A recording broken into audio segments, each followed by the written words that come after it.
but there's the third one that is called Zunglish, so I will mix.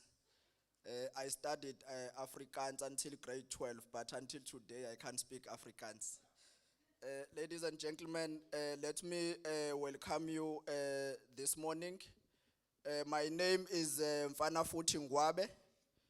I will be directing this today's program. Mfana Futhi Ngwabe is from the office of the MEC uNgqongqoshe ubaba wethu ala eprovince ni ubaba uSibiya. Ngisacela nje ngokukhulu ukuhlonipha my sound operator, can we all rise and have a national anthem? Those who are males and having hats on their head, can we please remove hats? Abesilisa abafakile izigqoko bengizocela ngokukhulu ukuhlonipha sizikhiphe as we are taking the national anthem. Thank you.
Thank you very much. You may be seated. Siyabonga kakhulu. Uhlelo lwethu ke la namhlanje aluzukuba lude kakhulu. I think all of us, we do have a program on our tables. But the advantage when you are given an opportunity to program direct, you can change here and there. So ningathuki uma senibone yami ngathi ayifani neyenu here and there, but ngiyanithembisa we are not going to change, and our program is not going to be very long. Nanokuthi ke we are meeting here today in a youth month. Ezabantu abasha njengathi energy singaba nayo. Kubonakale abona uDeputy Minister, abona uNgqongqoshe ukuthi bala bazokhuluma nabantu abasha. Ayeye abantu abasha, ayeye. Ayeye abantu abasha, ayeye. Akuzwakali kahle. Ayeye abantu abasha, ayeye. Naboko somabhizinisi abafunakalayo. Kubonakala ukuthi sizoxoxa nabantu abasemabhizinisini abane energy.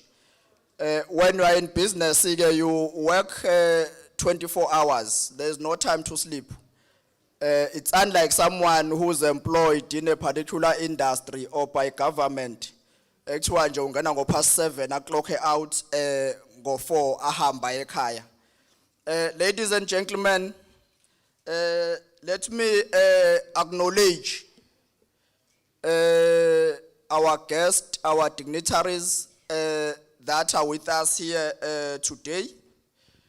We have our own Deputy Minister from the National Department of Human Settlement, Water and Sanitation, Umama Uchwed. You acknowledge Deputy Minister.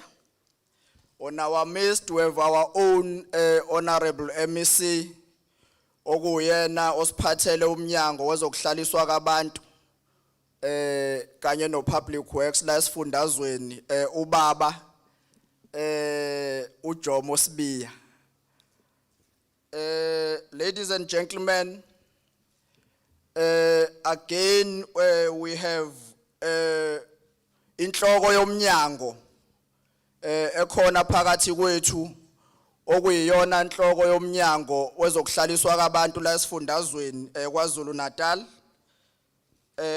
ubaba uZungu ukhona la phakathi kwethu. I also saw inhloko yomnyango wakwa Public Works because ama department amabili lawa kodwa ngaphansi kwangqongqosho yedwa. So they work very closely with one another. I saw Babu Majola inside here. COO ukhona phakathi kwethu. Ubaba uBhengu naye osuka kwa Human Settlement lapha esifundazweni. The executive members who are here with us today, you are acknowledged. I might not mention one by one. The youth directors, I was briefed that most of the department, youth directorate within the province, Deputy Minister and Ngqongqoshe, they are here to support the Department of Human Settlement in this program. So that abantu abasha balaba bakwazi ukubabona ukuthi mabefuna usizo baphuma bashone ngakuphi. Ngimbonile nje udadewethu sisunwabisa okuyena osuke ofisini lika Ndunankulu olapha youth office la kwaZulu Natal. She's here with us as well. Ladies and gentlemen,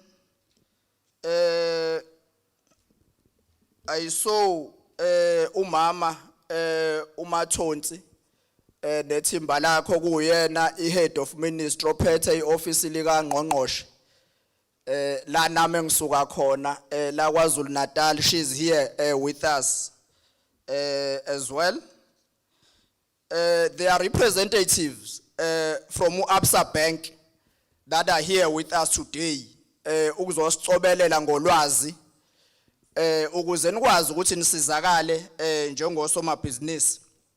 There are representatives from Ithala Bank who are also here with us today.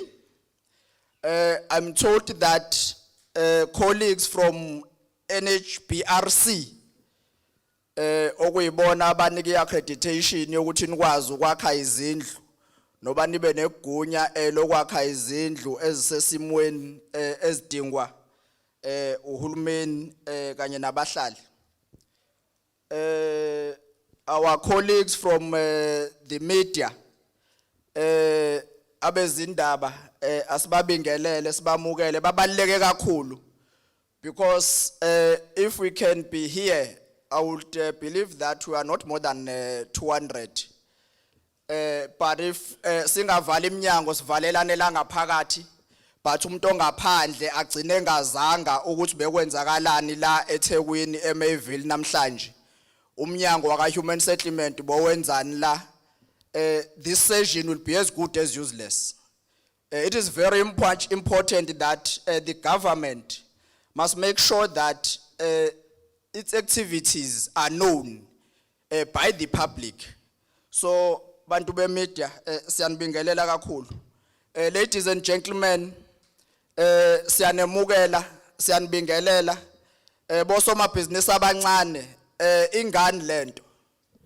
It's not about us, it's not about guests, but this is about you.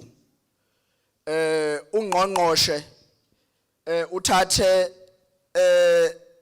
isikhathi kanye neoffice lakhe la Human Settlement behlela le program kanye ne National Department ukuze nikwazi ukuthi nibela bazonichazela ukuthi kungani benibizela. Mine is to direct the program and give speakers a chance to speak, and I'm told that we'll be given an opportunity to engage the leadership ekhona la ngaphakathi kwethu namhlanje.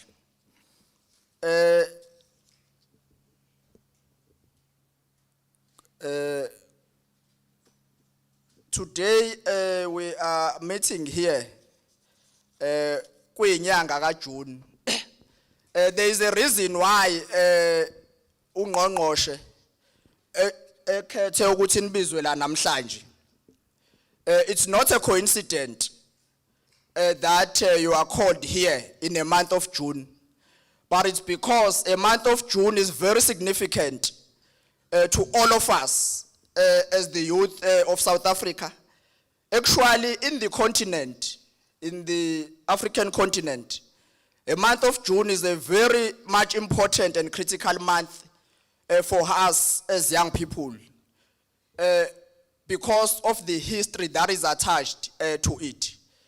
It's not a coincidence that kuvele kuthiwa inyanga kaJune nje inyanga yabantu abasha. There is no one who had a superior logic or a superior thinking who woke up and thought that, you know what, we must have a June month or we must have a June 16 as a holiday. But it's because of the historical events that are attached to it. That happened 45 years ago. Those who were born deputy minister, I would believe that you were born at that time. You can tell us better what happened in Soweto in June 16, 1976. So it's not just a coincidence that today we are here and it's June, or next week it will be June 16, then there will be a holiday, then there will be activities and so forth and so on. So it's important that while we are starting our session, we have an acknowledgement of that fact. And ungqongqoshe wethu ke osiholayo is very clear that there will be nothing about young people without young people. Young people must play a critical role in ensuring that there is a development within the country. Ladies and gentlemen, those were just my welcoming remarks. But ukhona umuntu ozosamukela ozothi mayese samukelile okuyena holiday department ubaba uZungu. Can we give ubaba uZungu a round of applause as he's still coming forward to welcome us?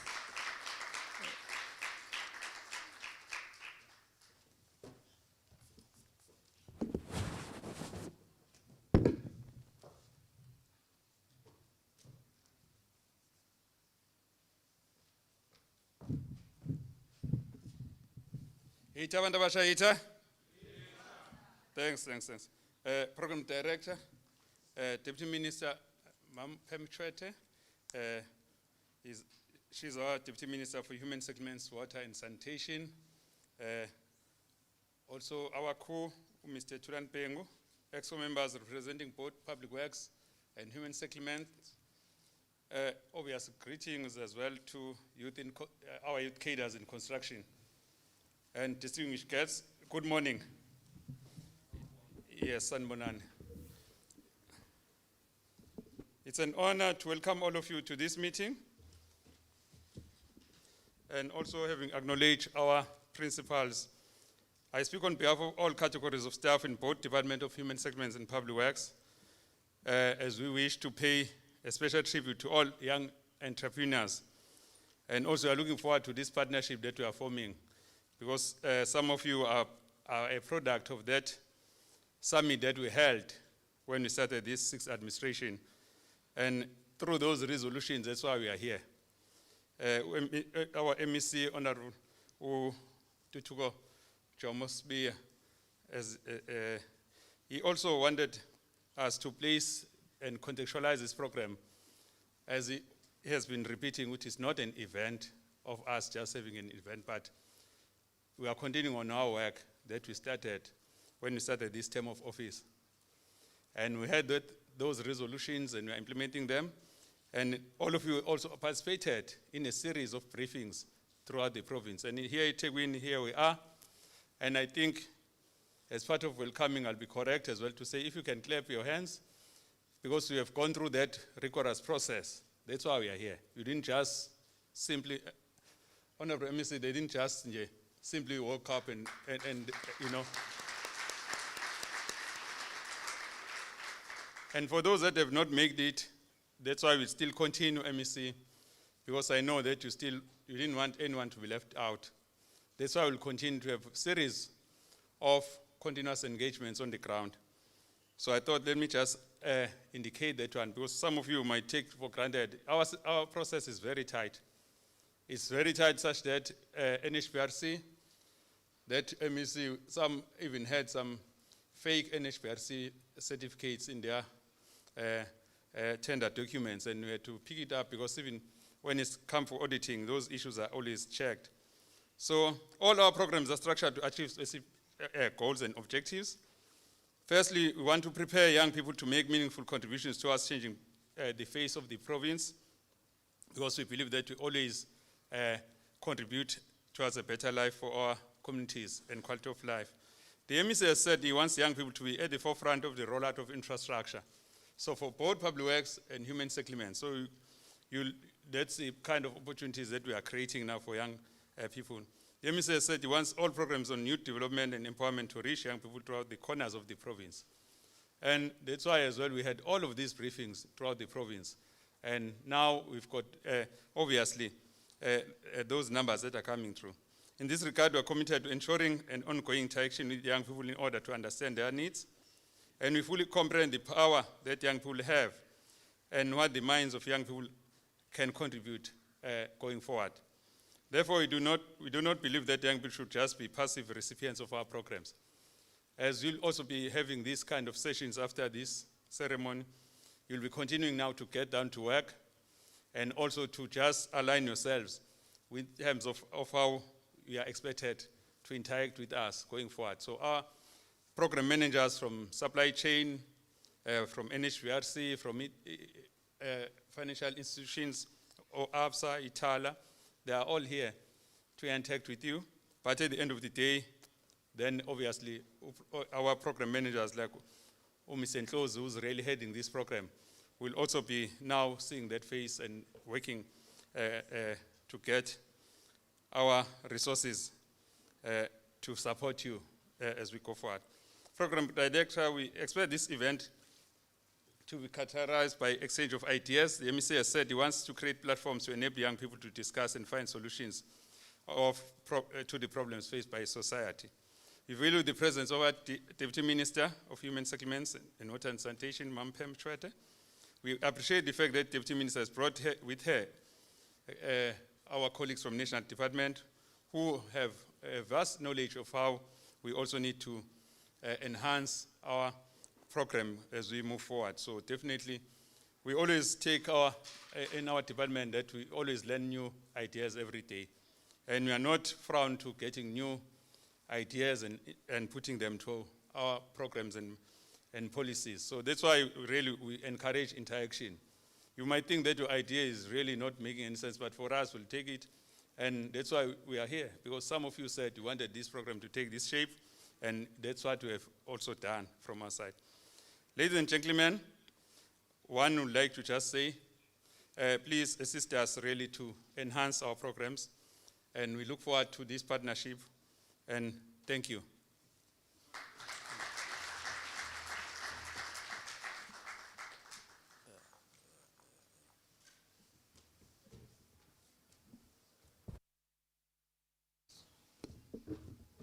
Thank you very much, Babu Zungu, inhloko yomnyango.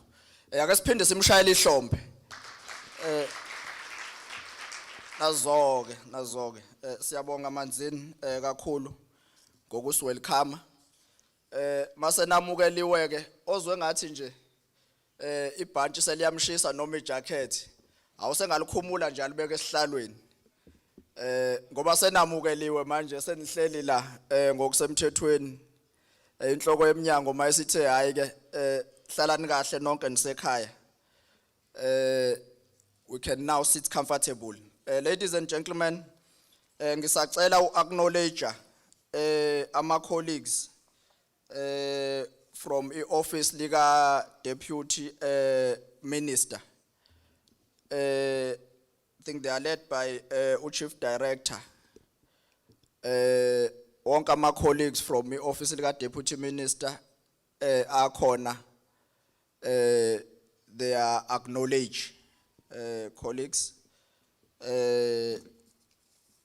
Ubaba Upumi from the independent media. You are also acknowledged. Colleagues, let's put our hands together now for our COO as he's coming forward. Ubaba uBhengu okuyena ozosho inhloso nqangi yalosuku lwanamhlanje. Uzobe sesithatha through baba uBhengu also to the signing of our contracts. Baba Ngcolosi.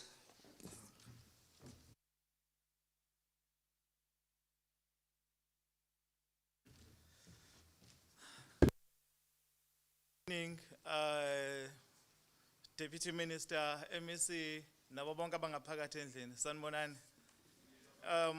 For me, I'm just coming before you to quickly emphasize why are we here today, or the purpose of the session as defined. I decided to break it into 4 things so that it's quicker and then we all know why we are here. My understanding is that we decided to come here today, one, to advance radical economic transformation.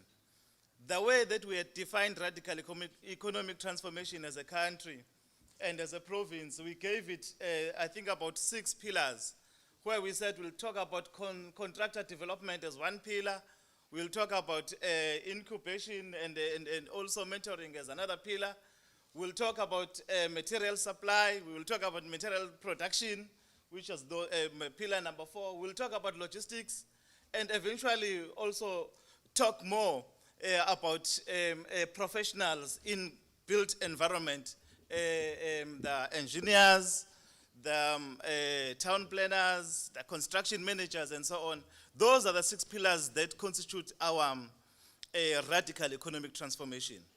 But specifically for today, we wanted to say we are building more on that pillar number 2, on mentorship and incubation. And the reason we are focusing on this one is because, as HOD had stated, that we started a program in 2019 to build a support or incubation program for our young construction managers and so on, and then we came up with the Useaka incubation program.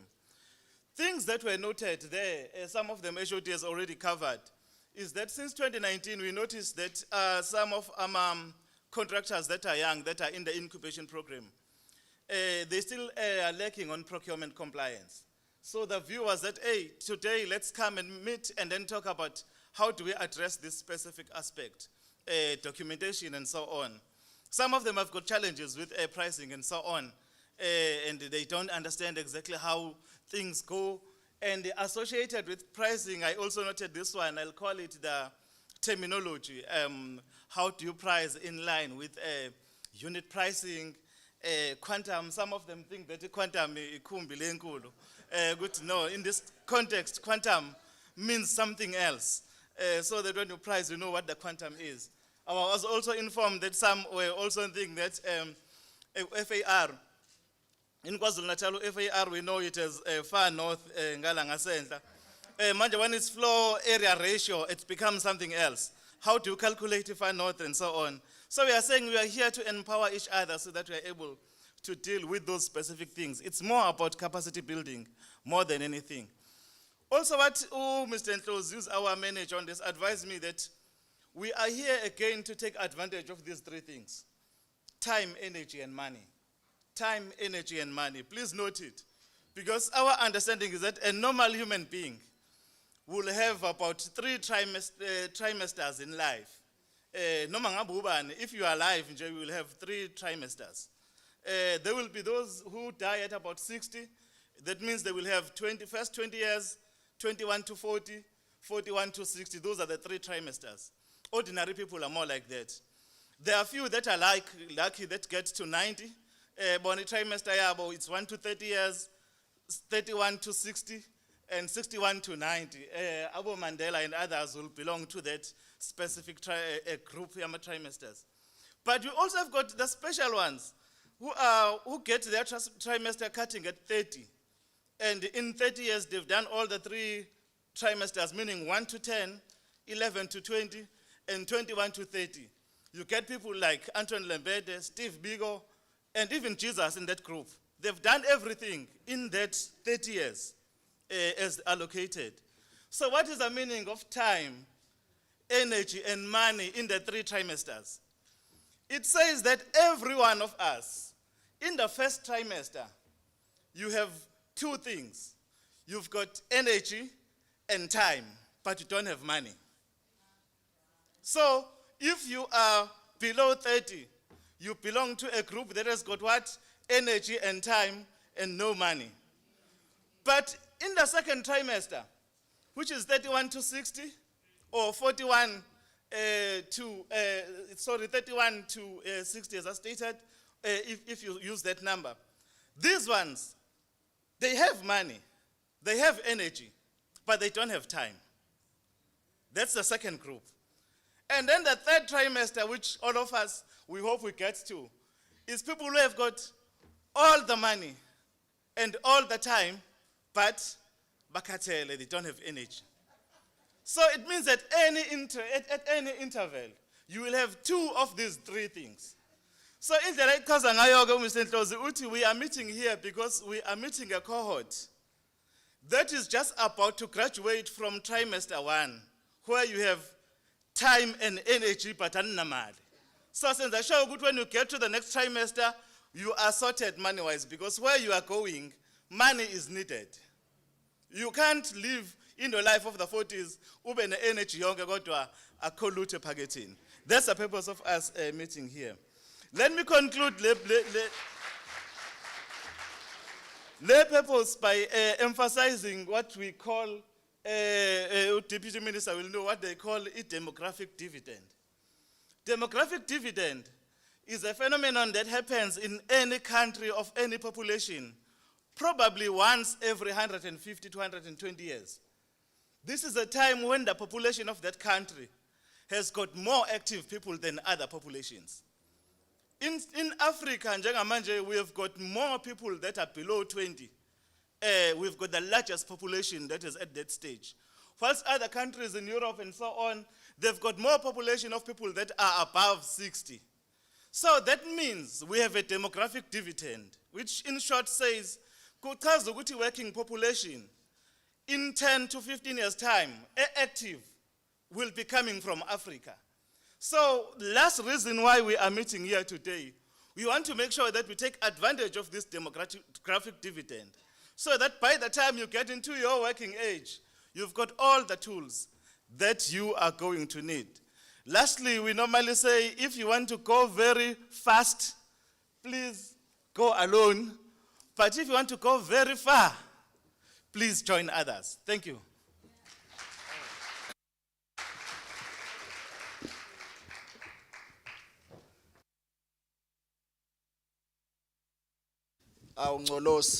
Let's give Ubaba Pengu a big round of applause. Thank you very much. Siyabonga Ngcolos, bengicelile kodwa ukuthi ubaba uNgcolosi angabe sahamba kakhulu. Ubaba uNgcolosi is reminding me of one of the greatest authors, Deputy Minister. Ngibuye ngibe umuntu wesonto ke. Kodwa kuleli sonto engisonta kulona ileli lababa umongameli. Now ezinye zeincwadi that I came across and I read Ngqongqoshe wake walida abantu abasha kunaleya ncwadi that I know you read ya Frantz Fanon la ethi khona each generation out of its obscurity must discover its mission. It's either fulfill it or betray it. Now as this generation elanamhlanje, you have discovered the mission. To be in business is the mission that you yourself as individual, you have discovered. Now, it's up to you as you are here, whether you fulfill that mission or you betray it. But the departments are here, Ungqongqoshe no Deputy Minister, they are here with some officials from the department to assist every one of you to fulfill your mission. Ladies and gentlemen, ngizocela ukubuyisela kubaba uBhengu asithathe through the signing ceremony la sizosayina khona ama contract. Uzoyichaza kubaba uBhengu ukuthi izohamba kanjani the signing ceremony. It will be a very quick session. Ngcolosi mfowethu. Thank you very much, MC. And ngokuyithoba i-process ekhona izoshesha nje. We are going to call companies to come forward to that desk. Ngokuqonda kwethu, Deputy Minister and MEC, in total we will have about 90 companies signing. Just for the ceremonial exercise, we'll call about 5 to 10 to go there and sign. But all others that are getting into this stage will then be coming forward and also signing. This is now the next commitment, which says this relationship is getting to be serious. All of us, I think in our lives, we start like that. You have a relationship, and then there are times where things have to be signed to consolidate the kind of a relationship you have. So we are getting into that stage. We've got companies that are coming from various districts. I will just call them by name, and then they will come forward. My information is that CFO has already signed up front, and it's now for the next party to sign ukuthi nami angiyaparticipator ngizoba ingxenye ye program. They will come forward, get sanitized and sign, and we congratulate them as they come forward and sign. List, I've got it here with me, and ngizocela Mr. Cele as our head of procurement to come forward, and as nje la ngaphambili on the right abe ingxenye of the exercise, and I will then call them ngibone document angazobiza bakhona as soon as we call them, and then from there they will then be able to sign.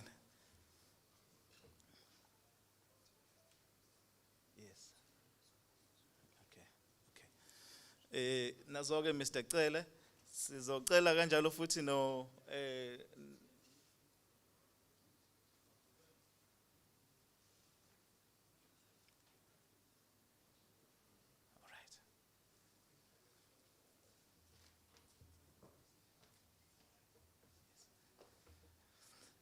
once I call the company, they will come forward and sign, and then bazofica kuno Deputy Minister no MEC la ngaphambili as well, possible for a photo shoot. Kodwa the official signature ile official okwanamhlanje ngoba this is an administrative work. Sizocela ke starting with the very first one. Ukuthi uThabani Mthembu or represent our STM construction to please come forward and to sign. Or you already have the document with you. Thank you.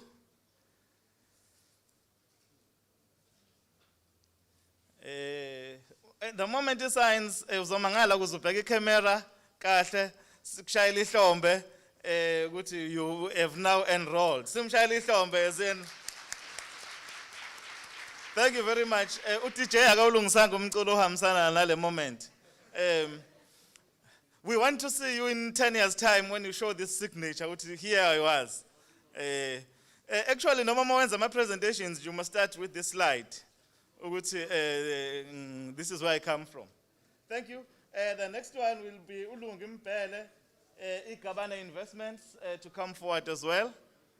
Ngizocela babuyele nje eceleni mhlambe they will have a photo shoot with our dignitaries. Bangabe kude kakhulu. Mpele, Lungi, please come forward. Ozolandela Kenan van Wyk, kuze naye esondela. No Spesihle Gabela. So njengamanje sino Lungi Mpele, please sign. Simshayela ihlombe. As you sign. Thank you. And then we are moving to Kenan van Wyk from Mulapo Concrete Systems. Please sign Kenan.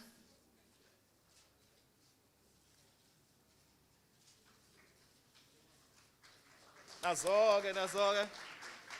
Bese ulandela uSipesihle Gabela. Sipesihle Gabela as a forward naye and sign.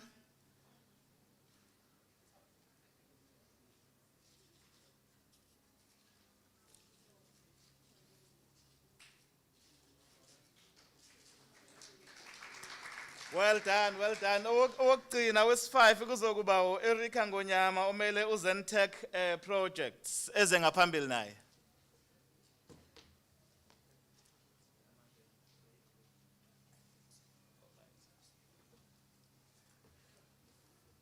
Erika Ngonyama, please.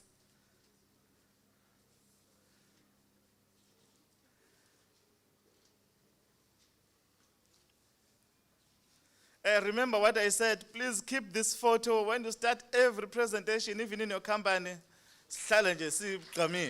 Well done. Thank you very much. I will then, as stated, as I requested, possible that the 5 do come forward just for a 2-minute photo shoot with our dignitaries. Then we're done with this specific phase, just to appreciate.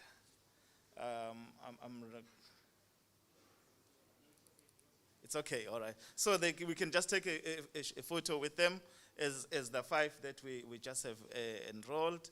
Sibashayela ihlombe as the process unfolds.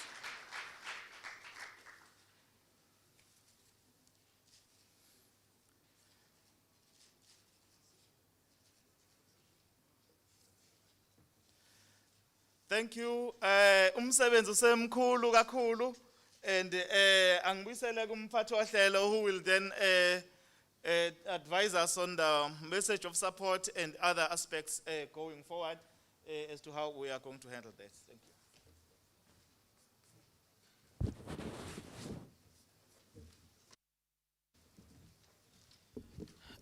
Thank you very much, Babu Pengu.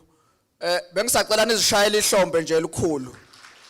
Ngoba ingani lento. Nabangakasayini, this was just a ceremony and indication. Ngicela bonke abamenyiwe abantu abasha bazophuma la. Sebe sayinile bonke osukwini lwanamhlanje. Siyabonga kakhulu. Let's proceed with our program. Ngeke ngasho kodwa ukuthi ngathi singaba ne-energy nje. I-energy ibalekile as will be welcoming our government leaders, the Deputy Minister and the MEC bazokhuluma nathi. Ngizocela ukuthatha ke leli thuba ngilinike Deputy Minister. Can we all rise as we are welcoming the Deputy Minister to come forward? Akanishayeni ihlombe. Thank you.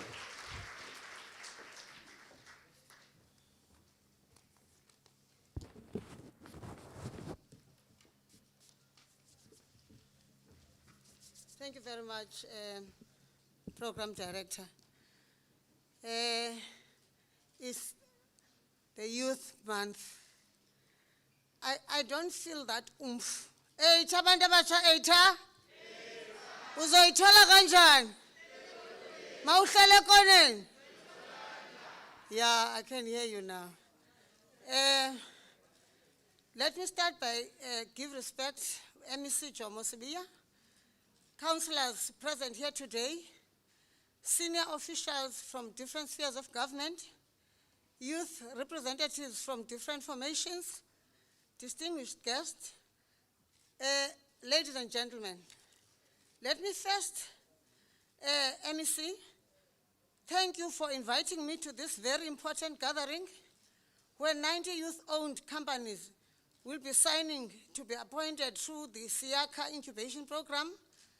This progressive step by the KwaZulu-Natal government could not have come at the right time, as this month marks 45 years of the June 16 commemoration in our country, where young people of 1976 took to the streets to protest against apartheid unjust policies and the use of Afrikaans language as a medium of instructions in our schools.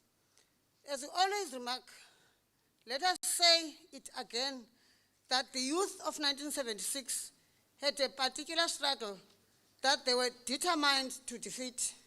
Indeed, in 1994, the apartheid policies were successfully defeated through the ballot box in a free and fair process. We owe this to our leaders like Nelson Mandela and many others. Of course, I can't forget MEC Sibiya, Steve Chwete, my husband. He's one of them. Having said that, ladies and gentlemen, the youth of today has and continue to battle with their own struggles.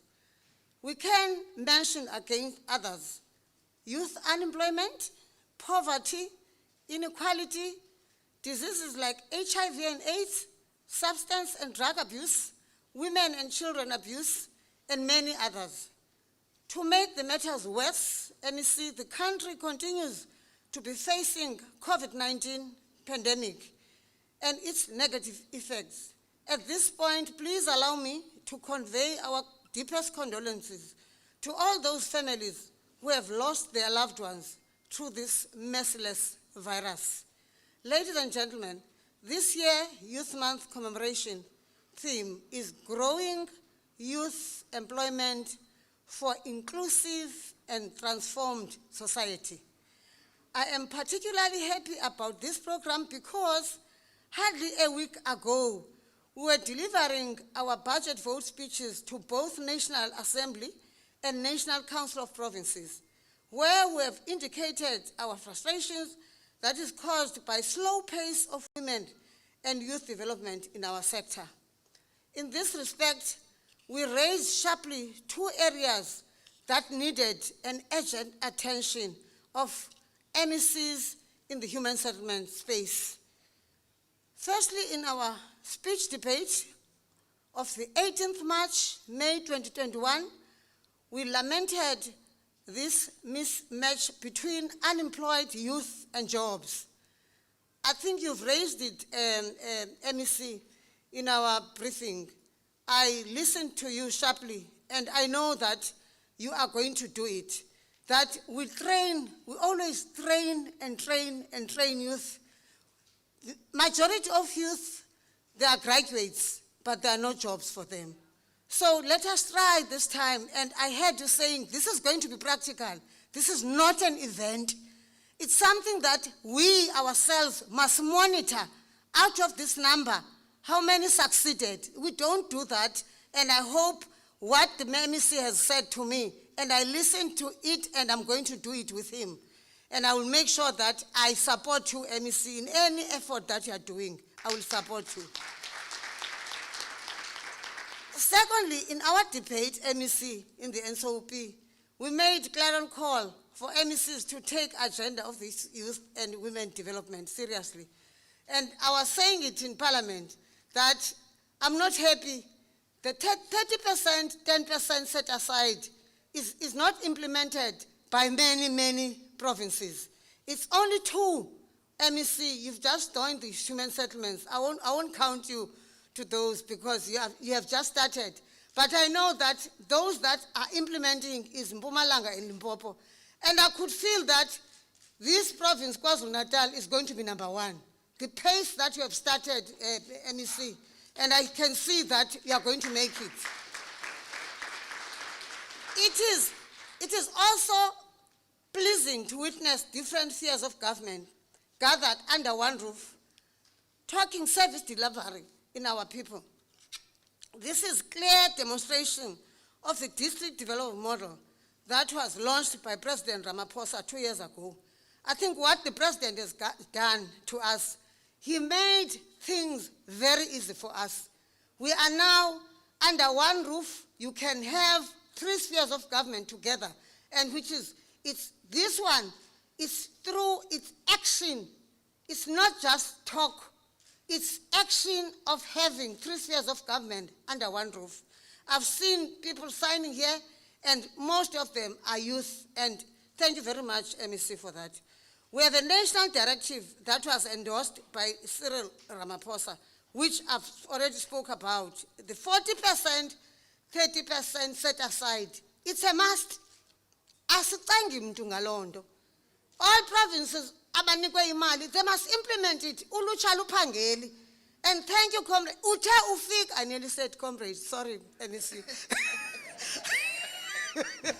Uthe ufika nje, wayibamba ishushu. Khange ufudumeza isitulo. I struggled, mna. I'm from the sector of water and sanitation. But when I came in here under Minister Sisulu, I saw that upper, there is no one who has time to warm. There was no time for that. You run. Straight away, you run because there's a demand out there that you must run. There's no time. That's exactly what you did, MEC Sibiya. You did not warm your chair. And 2 years ago, we identified provinces, the ones that I've spoke about. MEC Sibiya, what we do nationally, we give money to provinces. And provinces and municipalities are implementers. So we only give money. And last year, in the last financial year, MEC, I went to Northern Cape. I phoned the Premier to say, Premier, you're not utilizing your money. And he was new. He was only 3 weeks in government. He said, what's the spam? They call me spam most of the time. I said, you're not utilizing your money. He said, please. I said, I need a meeting with you. Then I went there. I don't want to use the word he was mad. But he said, why should I be the Premier?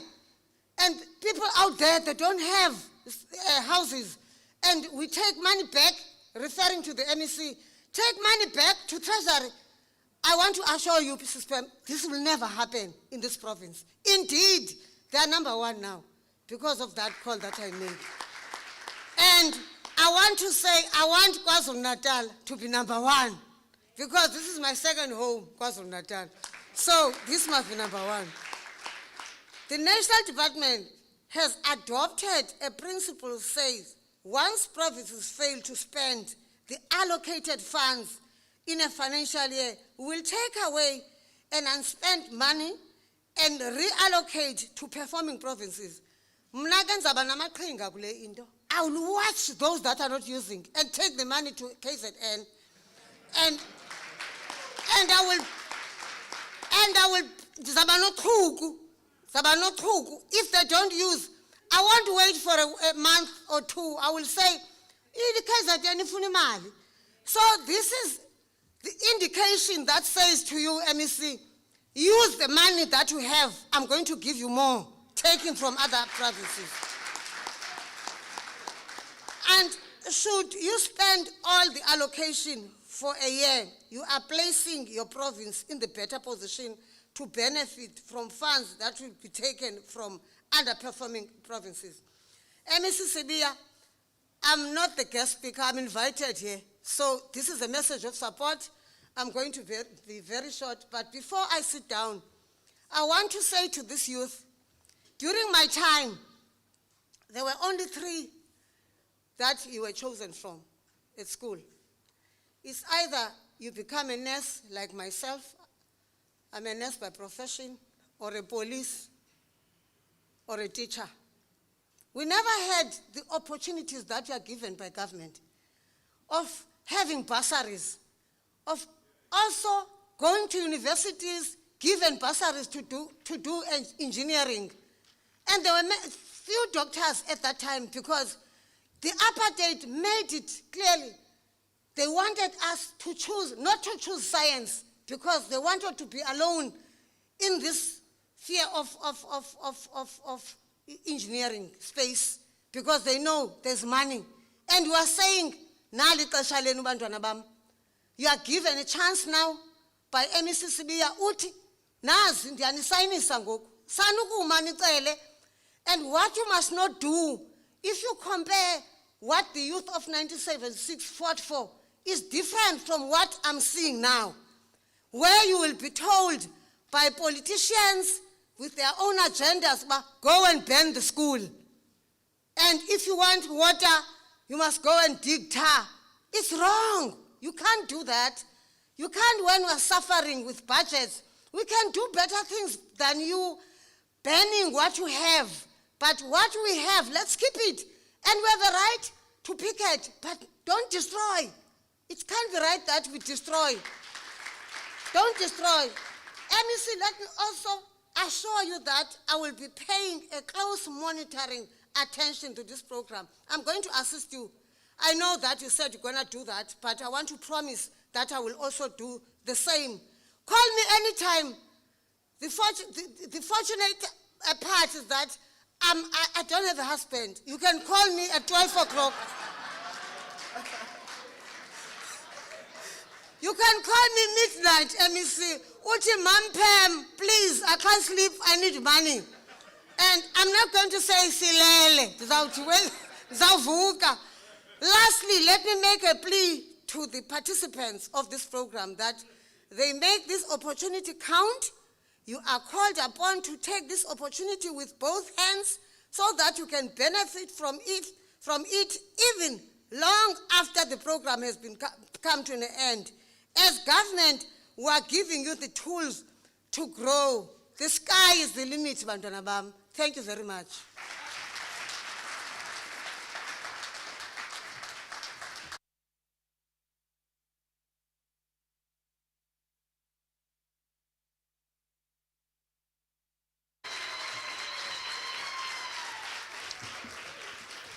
Asilishaye futhi ihlomba, asilishaye.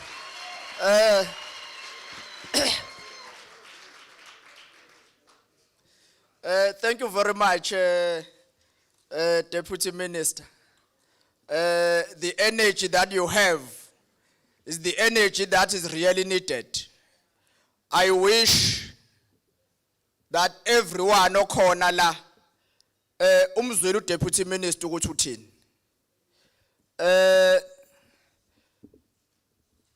Siyobuya ke Deputy Minister sihlangane esontweni. I will remind you when we are at the church, because here I have no capacity to remind you, but at the church I will be able to remind you that you said you are going to give these young people of KwaZulu-Natal more money. And I know my MEC that uzobela endlebeni yakho efuna le mali le, because all these young people must be assisted. Uthi ngqongqoshe uAmi Cabral, abantu, they are not fighting for ideas, but they are fighting for the things that will change their lives. They are fighting for the material benefits. Ideas does not fill the stomach. Ideas does not make you move from point 1 to point B, but at the material things that make you to move from point 1 to point B. So these young people, they are all here today because they are looking forward to gain material things from our own government to change their lives and to create job opportunities. Ileyo nto le ebalekile. And ngifuna ukusho namhlanje Deputy Minister ukuthi kunento abantu abasha basebhizinisini omunye usezahambe ngokungazigqaji sekunokusaba nje ngoba naku they are called tenderpreneurs. There's nothing called a tenderpreneur. And I think as abantu abasha they must be clear about that. They are here as entrepreneurs, not tenderpreneur. In our own language, Deputy Minister, I'm sure lani sonta khona akukho lana kunaxoxa khona kwakhulunywa ngama-tenderpreneurs, but we have discussed about the entrepreneurs. These young people, they are here because they're entrepreneurs. They are here because they are hungry for progress. They are here because they are hungry to change the lives and to create employment for others. Ladies and gentlemen, in that note, we are now going to rise and put our hands together as we are welcoming our Honorable MEC Ubabu Sotobe as coming forward to address us. Can we give him a round of applause as he's coming forward?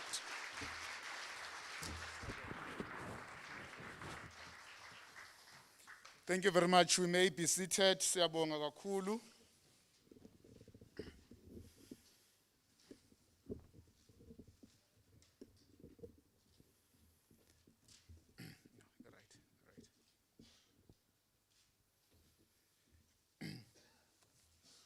So that we can be audible.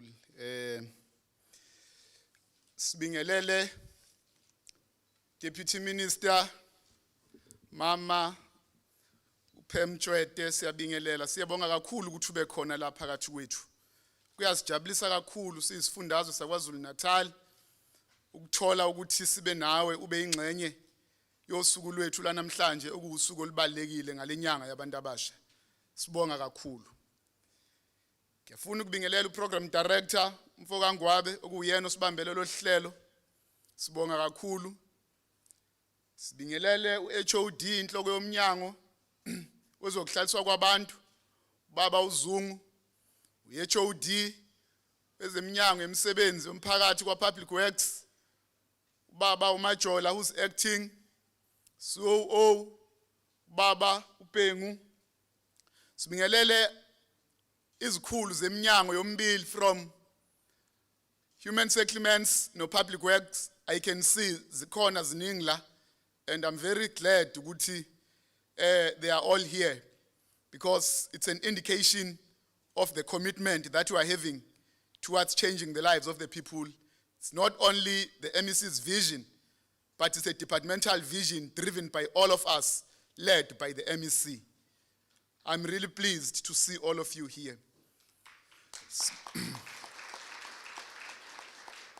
Bingelele izihambeli zethu ezinye ezikhona la phakathi kwethu. Ngiyazi ukuthi khona abaphuma eminyangweni eyahlukahlukene ama-youth directorates, but I've heard ukuthi kukhona usisi wethu uNwabisa from the office of the premier. We are welcome. Siyabonga kakhulu. Baphuma ka-NHBRC Thala, abaphuma ku-media Mercury, I know bakhona Isolezwe, Daily News, everyone from the media. Let me not mention the names. Our moderator mfowethu Phumi, siyabonga kakhulu ukuthi ukhona la phakathi kwethu to be part of us. Bese sibingelela bonke abakhona la ababalekile, the youth in construction. Sanibonani. Naze nabahle. Thank you very much. You are all welcomed. We are pleased to see you being part of us. It's all about you today and nothing more and nothing less. But you are at the center of what you are here for. You are at the center of the agenda of our department. We are very inspired to see the numbers that we see here. It's a different races, but I can safely say without any fear of favor, DM, that the majority of young people who are here are Africans in majority and in particular, and we are pleased. In saying that, I'm not saying that others shouldn't be here, they are here. But you'll understand that if we don't talk about these things, then we wouldn't be doing justice. These young people, blacks, but Africans in particular, are the ones who are suffering in numbers, are the ones who are coming from families who are poor, are the ones who are coming from parents today who are not working, are the ones who are coming from families who have never created wealth. Maybe it will start with them to create wealth, and that is our aim. Program Director, we are very, very much confident that the time has arrived where this government of this country, led by President Ramaphosa, this province, led by Premier Zigalala, and all of us deployed in government, where we need to deliberately change the situation. If we don't change the situation of these young people who are here, this country will never change again. And it has to start today, not tomorrow, moving forward. And we must never get tired of changing the lives of our people, in particular the younger generation. Because any country that doesn't take care of its young people, the future of that country is the future that is going nowhere. That country is doomed. And we are very committed in changing the lives of our people, in particular the younger generation, whether you are a male or you are a female. I'm saying these things, Deputy Minister and everyone who's inside here, because once we just turn a blind eye from realities, that's when things will never change. That's when the normalized environment will remain normal. That's when we'll convince ourselves and say the system is not helping us to change things. If the system is not helping us, Deputy Minister, as we're talking in the morning, let us change the system then, so that the system will be able to help the majority of the people of this country. If the poverty continue to ravage and engulf this younger generation, then we'll have a problem. I always say, Deputy Minister, abakwazi abazali bethu ukuzalelwa enhluphekweni. Sizalelwe enhluphekweni. Size siyofela enhluphekweni, nabo bafela enhluphekweni. Nezingane zethu izalela enhluphekweni, ifela enhluphekweni. Kanti yini umsebenzi wethu? There is a time where inhlupheko must end. There is a time where we must say poverty has ended here. But we know that poverty has color in South Africa. There is nothing that says poverty has no color in South Africa. It does have color. It does have color in South Africa. Black people are the one who are engulfed by poverty. And it has to change. That's why we are here. That's why we want the younger generation, where we say it has to end at least with our generation. Our generational mission is economic freedom in our lifetime. Us, not them. They must inherit leadership position in the country after they've been emancipated economically. And it can only be done by us. In every country, a particular generation compromises itself and say we are doing it for the next generation. If our generation is unable to compromise for this generation so that the next generation is able to inherit a better country, then we are a failure. We are a failing generation. That's why some of us in this team that you see here, both public works and human settlements, and this generation that is here, we've got a mission to change things. And we're not here to talk. We're here to do things. That's why they were signing here. We're not saying they are going to sign. They signed here. We're in action.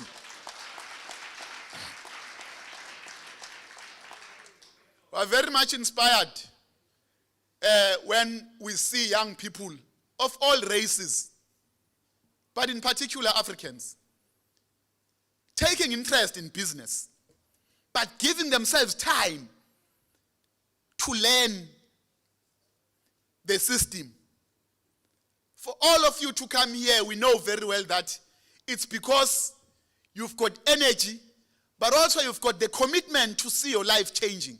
But you understand that it's not going to change just tomorrow. It's not going to change while you are sitting at home. You must go and look for things. That's why you are part of our database today. That's why you are becoming part of our incubation program. That's why we are signing contracts with you. That's why we are going to be giving you jobs and opportunities. We are not going to sign contracts and it ends there. We are not going to be signing contracts and it ends there.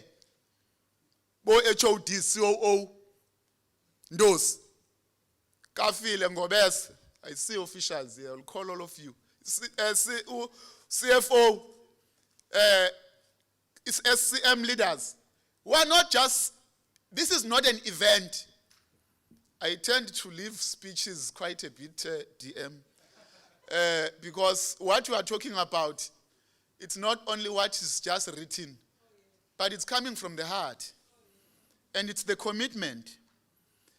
We are not here for an event, as we have said earlier on, and the HOD said earlier on. We are not here for a signing ceremony only. This program that has started, where it started, was by getting that database of young people. We've got 90 today, there are 109. We are still looking for more young people. It started by having them in database because we must follow systems correctly and procedures correctly. But also we must do it with speed. Can't take forever. Young people can't wait for another 10 years to change their lives. But then today we are signing contracts with them where they are going to be part of our incubation program, dealing with quite a lot of businesses that we are offering and some of the pillars that we are offering in the department. But it doesn't end there. They are in our program, the incubation program. Then what happens? Okay, you give them skills, you support them, you develop them. What happens next? You've said it. Young people have been trained everywhere. They've gone to workshops, skills development programs and everything. We don't want to be in that statistics as this Department of Human Settlements. As young people are signing today contracts, they are signing contracts because we want to give them opportunities. We are ring-fencing some of the tenders within the department where they will only be for young people and they will bid amongst themselves and get umsebenzi and develop and have money and live better life. But also develop the country. Because in the opportunities we are giving them, they are part of developing the country. We are doing quite a lot of developmental work. Human settlement is part of our developmental agenda in giving our people decent shelter. They are going to be part of that. We are given billions by the national government. We want to see these billions again being shared by young people, women, military veterans, but also in everyone. But there are targeted groups that we are deliberately targeting. Because if we don't do that, things will never change. Things will never change. We are doing it with energy. We are doing it fearlessly. We don't owe anybody anything. We only owe our people. We only owe our people to change their life. DM, we pause to salute the Premier, Sihle Zikalala, and members of his Executive Council, who have given us blessings to host this historic gathering. In actual fact, the Premier expressed his disappointment that he couldn't be part of this big event because of other commitments that he's having outside the province. When I briefed Kuzeni about this program yesterday, he offered his blessings. He committed to avail himself in the future in order to do personal show with support to the infrastructure revolution. Program Director, I must hasten to salute the President of the Republic of South Africa, His Excellency Cyril Ramaphosa, for his commitments towards youth empowerment. We are grateful that the President has identified KwaZulu-Natal as a preferred host of the commemoration of June 16, Deputy Minister. This event will take place at Harry Kwala Stadium next week on Wednesday. We consider the gesture of hosting this event in KZN as a fitting tribute to the first president of a democratic South Africa, Ubaba Nelson Mandela. We recall, Deputy Minister, that the first ever official commemoration of June 16 took place in 1995 in Ezakheni Township in Ladysmith. In his address, Baba Mandela said and explained, this generation of youth stands at the borderline between the past, oppression and repression, and the future of prosperity, peace and harmony. And ask yourself that if President Mandela said this in 1995, where are we today? Have we managed to live up to the words of Nelson Mandela by then? And if we all respect President Mandela and what he did for all of us, I think these words must have a meaning. They can't just remain on paper. That's why we're in action today. Because these young people, by then, 1995, they were standing on a borderline. They were coming from oppression and repression by apartheid. Some of them here were not even born. And he said, from the borderline of repression and oppression, they are on the borderline of prosperity, peace, and harmony. How far are they with prosperity, which is economic freedom? And some will ask us, why are we being aggressive for change? It's because it's been too long, and it can't continue being like this. Change is pain at all times. Change is always very painful. But when things are going to make the country better, we must be aggressive about them. Because if we don't bring this change, one day this country will burn.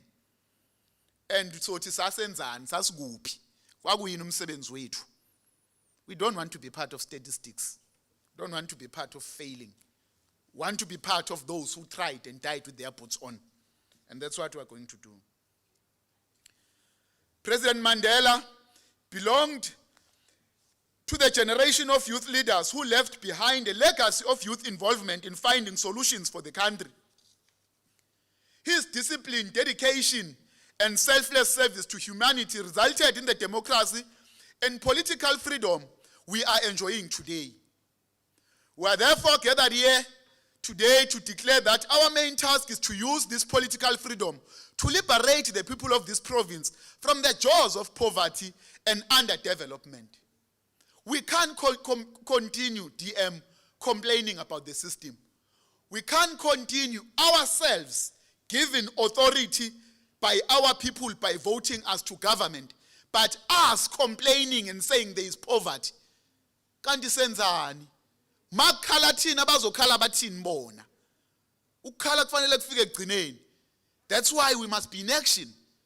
Every day we must work tirelessly towards changing what we believe needs to change. And our premier is leading us by example. He's very exemplary. We are taking cue from him as well. And the president. So we are moving towards the direction where we believe things will change. By signing contractual agreements today, the young entrepreneurs are committing themselves to deepen democracy and ensure economic freedom and liberation. Program director, in my conversation with most of the young entrepreneurs who are here today, they've stated few things. They've said the biggest threat to this democracy is the social instability created by prolonged economic oppression. They further indicated that entrepreneurship is a solution to chronic unemployment. Compatriots and honored guests, as a developmental stage, we have listened. We want these young emerging entrepreneurs to participate meaningfully in all efforts aimed at ensuring inclusive economic growth. In addition to that, what has been highlighted by head of the department and the chief operations officer, I wish to emphasize few things. Firstly, we remain committed to radically transform the economy of this province to the benefit of indigenous people who are not who have been part of the economy of this country. We are deliberate on this. We want the indigenous people of this country, the young people of this country, to be at the center of the economy. When we talk about radical economic transformation, we talk about radical economic transformation in its true sense. Not umsangano that is being used by others for their own narrow agenda. Radical economic transformation is for our people, not for us as individuals, not for our personal agendas that are self-serving. Radical economic transformation is the policy of this government and the ruling party to change the lives of the people, in particular the African majority. And that is our commitment. That's why we're here today. We're not here just to sing slogans and kube mnandi kuthiwe kuhlaliwe kwadliwa kwaba mnandi sahlala eGreyville race course and that's it. We're here because we mean business. We want to see things changing. That's why this program we're saying DM will be tracking it. Those will be tracing it, will be tracking it. COO will track and trace like COVID. Yeah, like COVID. We'll track and trace.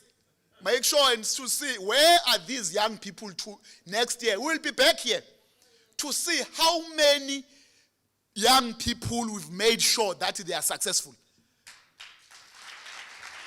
The failure rate of this program to the leadership of the department can never be more than 95%. It can, in fact, the successful rate can never be less than 95%. It has to be 95% and above the success here. Because we mean business, it's a commitment. We are not here because we are bored, we are just wasting time. And I know the capacity now. This will happen. I know your commitment. I believe in all of you. On that one, I don't doubt it. We want to assure you, DM, that your commitment to this province won't go in vain. You won't be disappointed, DM. There is quite a lot of work that has been done over the years in this province. By my predecessors, these officials have been committed, but we said we want to take the bar a bit higher. We are not saying because of our rival, then we know some of the things, there will be difficulties along the way. But we believe we've got strength and what it takes to overcome them. But also, we want to assure you that with all the work that has been done over the years, we said we can't leave things to where they've been.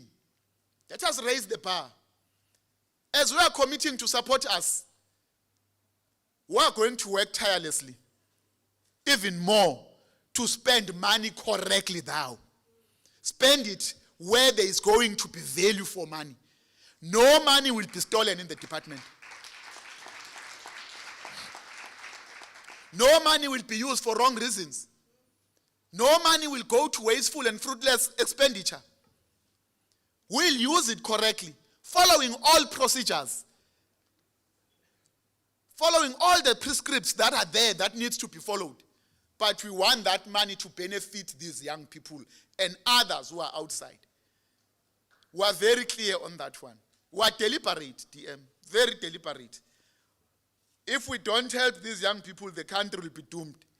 Our focus during the financial year will be on Construction Industry Development Board, CIDB, grade 1 and 2 businesses. We intend to allocate work to CIDB grade 3 to 4 companies in the panel. The 346 companies are made up as follows. 109 of 346 in the province are youth. 129 are women. 101 are black males. 2 are disabled. 5 are military veterans. We want change. We are for change. And we mean it. You see it in action. The Construction and Industry Board, CIDB, grading is comprised of 144 CIDB grade 1 and 202 CIDB grade 2 to 4 companies. We are forging ahead to ensure that these designated groups benefit throughout the housing value chain process, including construction, material and equipment supply processes. Because it's not only about building houses or human settlements, but it's a value chain. Where do we get cement? Where do we get the roof? Where do we get window frames? Where do we get our bricks and blocks? That's the value chain. There is money there. So we must think out of the box and don't think we're just going to be building houses and only there. It doesn't end there. There is quite a lot. We want to see amongst yourselves those who are specialists in planning, spatial planning, those who are specialists when it comes to conveyancing, who are lawyers and everything, but today we're dealing with construction. But there is quite a lot within the department that young people, we want architects, we want designers, we want everything in the department. We want engineers, quality black engineers. There is nothing that say black Africans can't be engineers. They can. We do have them. But we want everyone. There will be emphasis on utilizing local businesses to source the aforementioned building material, particularly where housing projects are being implemented. We are localizing. When we are building houses in a particular area, we will source material locally, and we think you will be ready to provide that material. You are not going to go back home and sit back and say the MEC and the deputy minister spoke to us, and then izinto sezishintshile. We still need you to work with us. We still need your energy and time, and so that you can have money. That's what Pengu said here.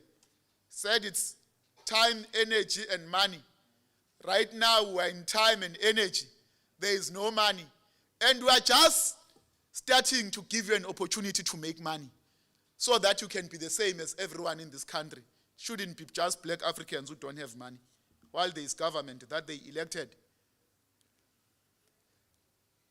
Training capacity building, skills development initiatives will be undertaken over a 3-year period, commencing this financial year.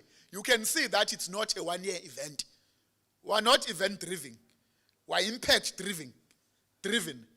Importantly, we have budgeted an amount of 153 million towards training and allocation of work to designated groups.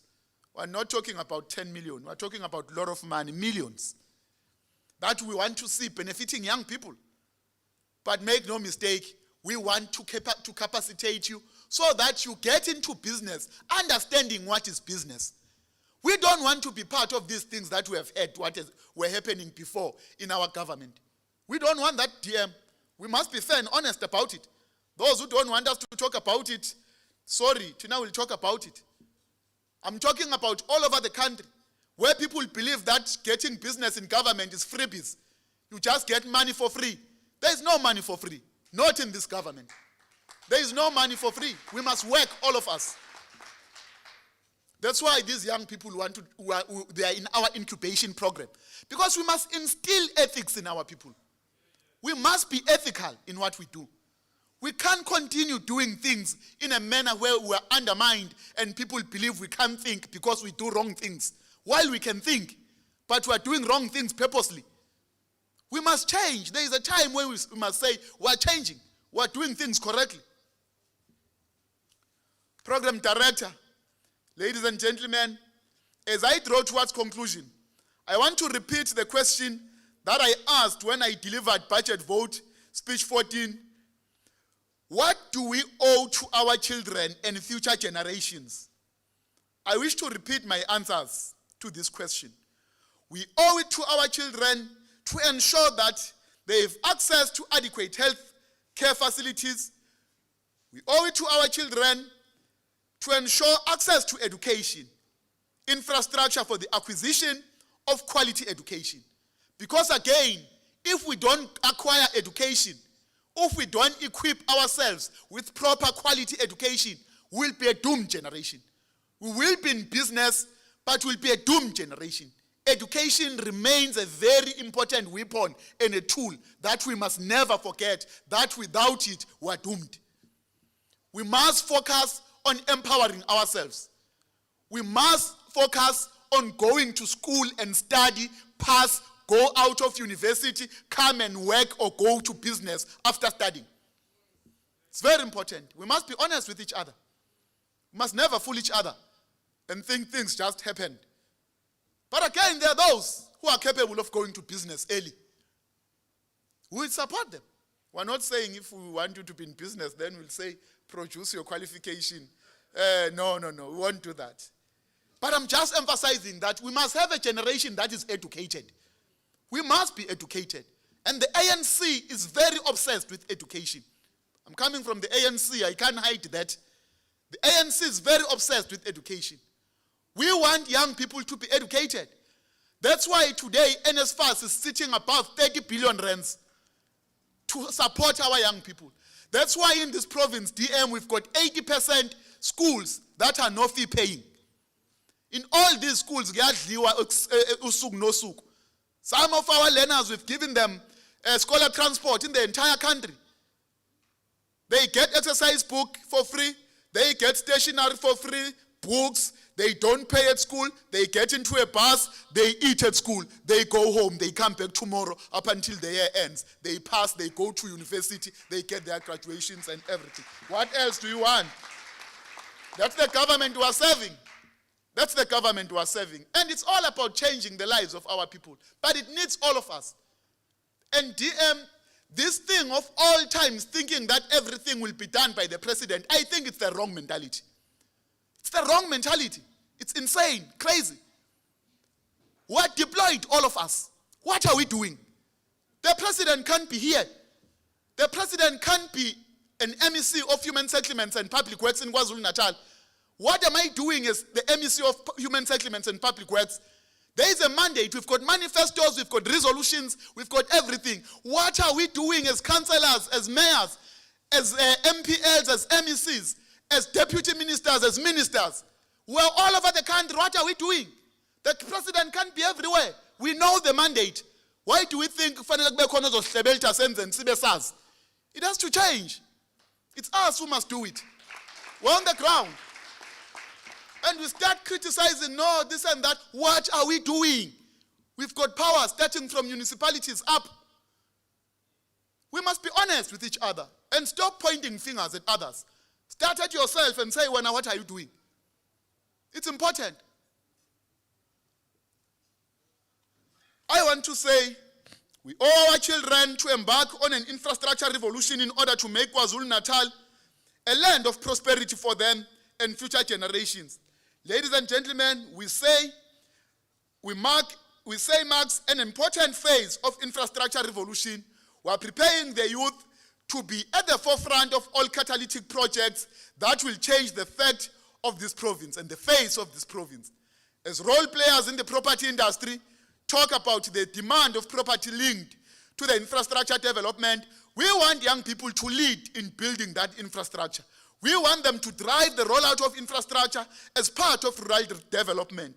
We have stated in various platforms that rural development will help to ensure that the people living in areas where they could work and come back to sleep at home with their families. Currently, we have to come to Durban, we have to go to Newcastle, go to Richards Bay, to Pietermaritzburg, big towns. But I can't get more jobs staying in Mutu. And it has to change. Our people must work where they live. That's why rural development is important. And it must have a meaning. It must be impactful. Must not talk about it and it ends there. We are currently setting up a strategic infrastructure development agency, SIDA.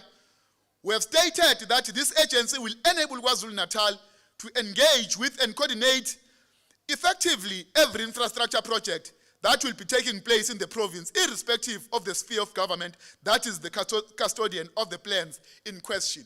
As you were talking about DDM, that's why I agree with you. Today there is national government, there is a provincial government. We should be having the metro today, but they had other commitments. We are living the vision of the president, which is the DDM, which is the vision of the ruling party and the government of the day. Our program today should therefore be viewed within the context of preparing young people to take advantage of all infrastructure projects. The national government, together with the private sector, identified 276 projects with a total investment value of 2.7 trillion rands. That's a trillion rand. Government went on to gazette 50 of these strategic integrated projects with a value of 340 billion rands. This thing of thinking that big companies who are at stage 8 and 9, CIDP, DM, and young people, it has to end where we must think kufanele kube abantu bebalelichile kuphela okuyibona abana lama companies amakhulu athola imali ezinkulu. Today, as we start signing you ama contract, whether in stage 1 or stage 2, we want to see you very soon being up there competing with everyone. Because akusizi ukuthi imali ezinkulu ziye kubantu abathile kuphela thina sizothola ama crumbs. Akusizi. We'll be wasting time. As reported by the national government, the projects are in the areas of human settlements, water and sanitation, DM, energy, transport, digital infrastructure, harbour development, and maritime in general. Some of the projects are located in KwaZulu-Natal.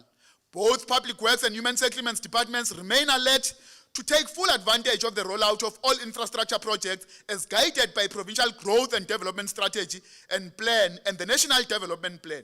We say to young people, the young people of today, the sky is never a limit. We must go beyond the sky and reach for the stars. The former youth leaders brought us freedom of democracy, freedom and democracy. It is now your turn to usher in economic freedom. This is the responsibility you dare not delegate to other people. Never delegate the issue of economic freedom and think it will be done by others. It must be done by us, because no one will have our interest except us. There is nothing without us. Ne? There's nothing for us without us. It will never happen. There will never anything for us without us. That's why you are here, young people. We are a generation born to defend the gains of our democracy, whilst on the other hand, you need to use our political power to liberate millions of our people from economic oppression. Lastly, I want to plead with you, young people. I want to plead with you. We must stop thinking somebody will feel sorry for us because we are in poverty. For you to wake up coming here in this program, for you believing in yourself that you can do it in business, and you've got government that cares, who have taken you under its wing, want to make sure that indeed your dreams, they become a reality. Please let us not stop after this. Let's go back home and be revived. Let us be energized. Let us be young people who think out of the box. Let us be innovative. Let us stop thinking that things that were done 30 years back are the things that are going to help us today. The world is moving. If we don't move with the world, we'll be left behind. The time is going. If we don't go with time, we'll be left behind. If we are left behind, we'll remain in poverty. Nobody will feel sorry for us. We must never feel sorry for ourselves. Let us work hard and tirelessly to change the situation. The time is now. It's now or never. Thank you very much.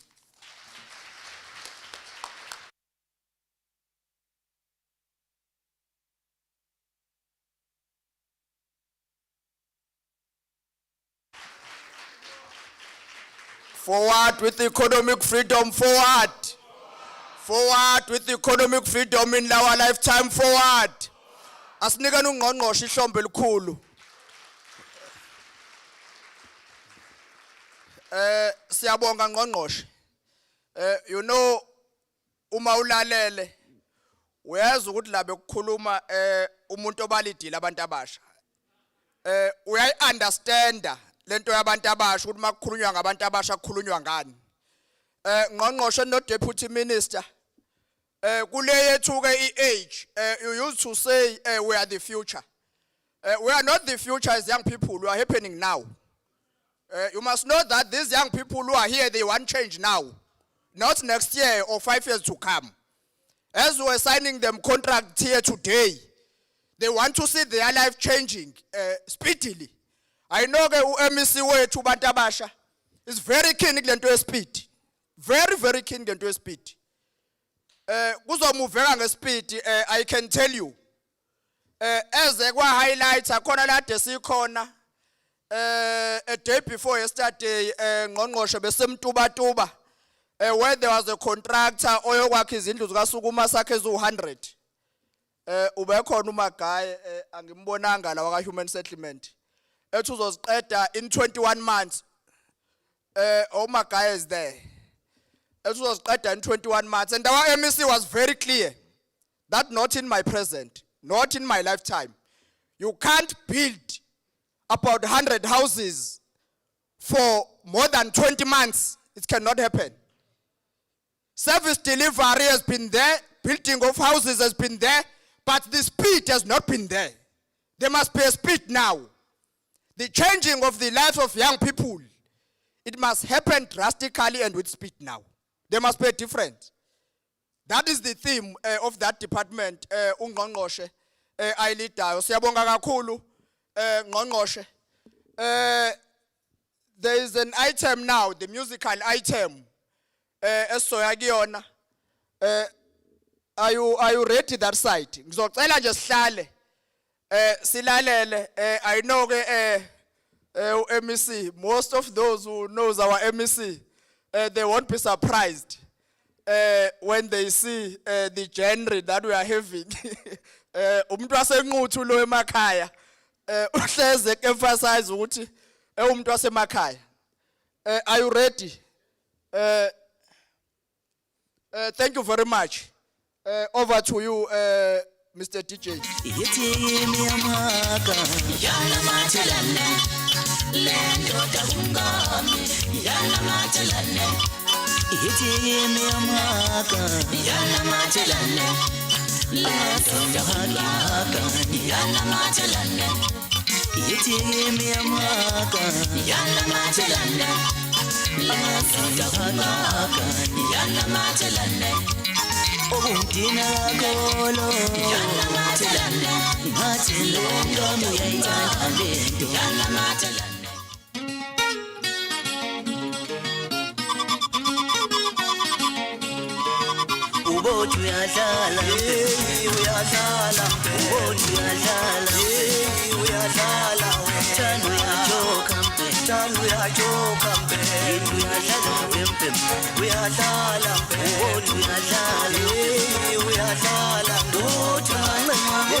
Bamthathilo sozimali eluqole misaya bamthathilo sozimali eluqole misaya bamthathilo sozimali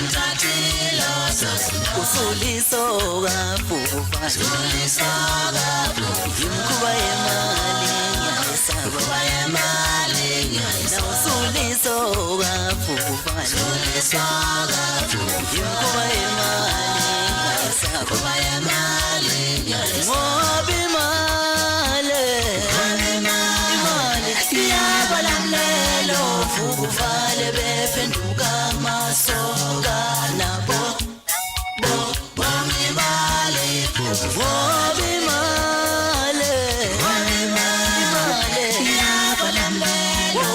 uvale baba ayibo ongimali elukole misoya bamthathilo sozima elukole misoya bamthathilo sozima usuliso kafuvale imkuba yemali ngoba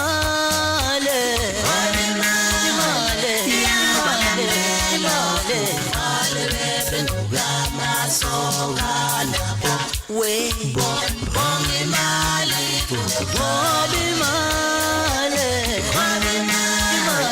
yabalamlelo uvale bephenduka masoka nabo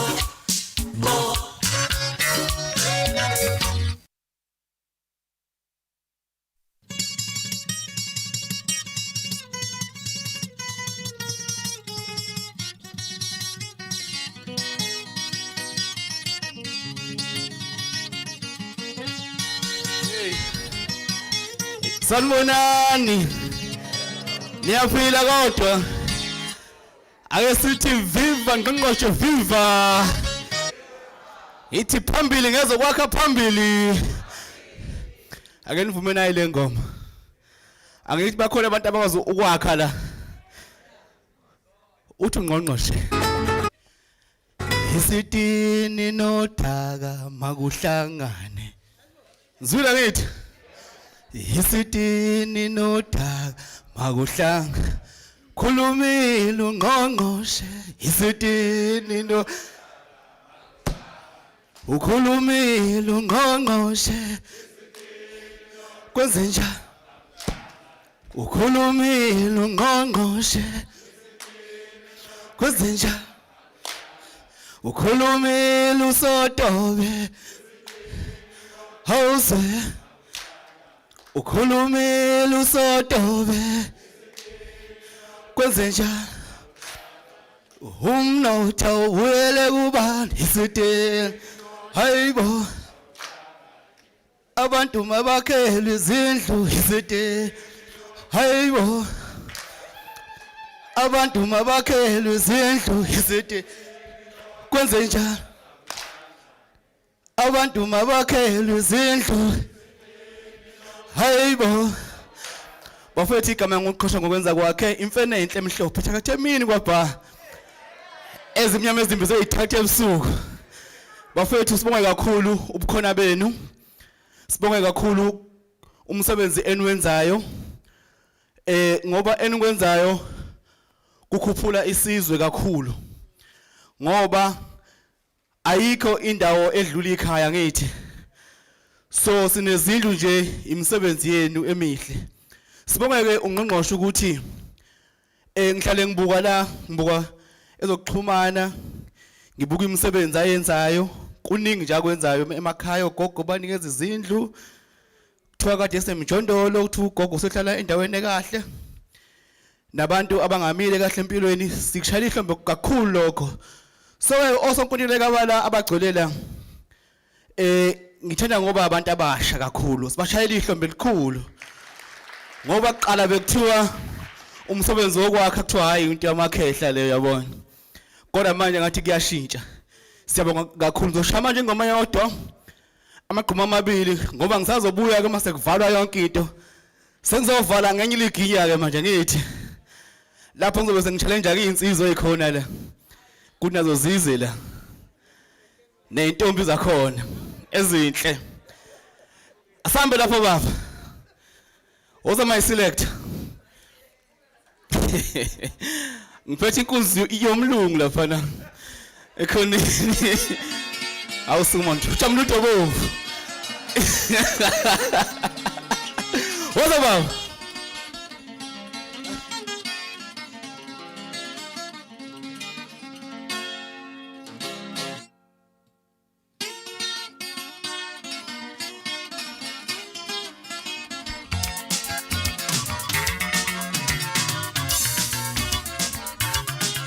Iye ngangoma Beyonce awanti sengiqhatha nomntenzana naye ngiye ngancoma uRihanna we awanti sengiqhatha nomntenzana naye ngiye ngancoma uBeyonce awanti sengiqhatha nomntenzana naye awodwa bebunochuku yazi ngiyobe ngimbona uBeyonce mina awodwa sithanda uneconso yazi ngiyobe ngimbona uRihanna mina awodwa sithanda unochuku yazi ngiyobe ngimbona uBeyonce mina ngiye ngancoma uBeyonce we awanti sengiqhatha nomntenzana naye eish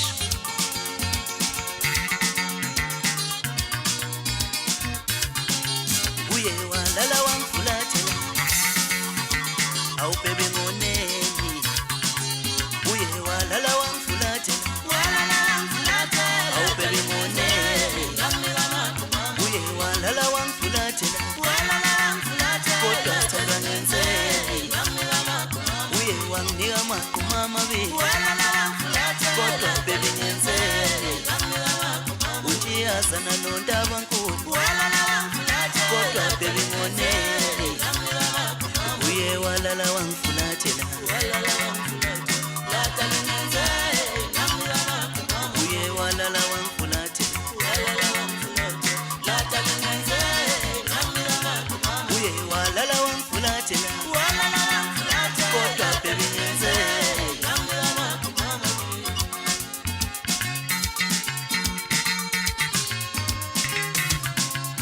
ngokunqoma nje yeah umuntu television kodwa ngokunqoma nje yeah umuntu television singazumfula awe ma awe ma singazumfula awe ma awe ma ngokunqoma nje yeah umuntu television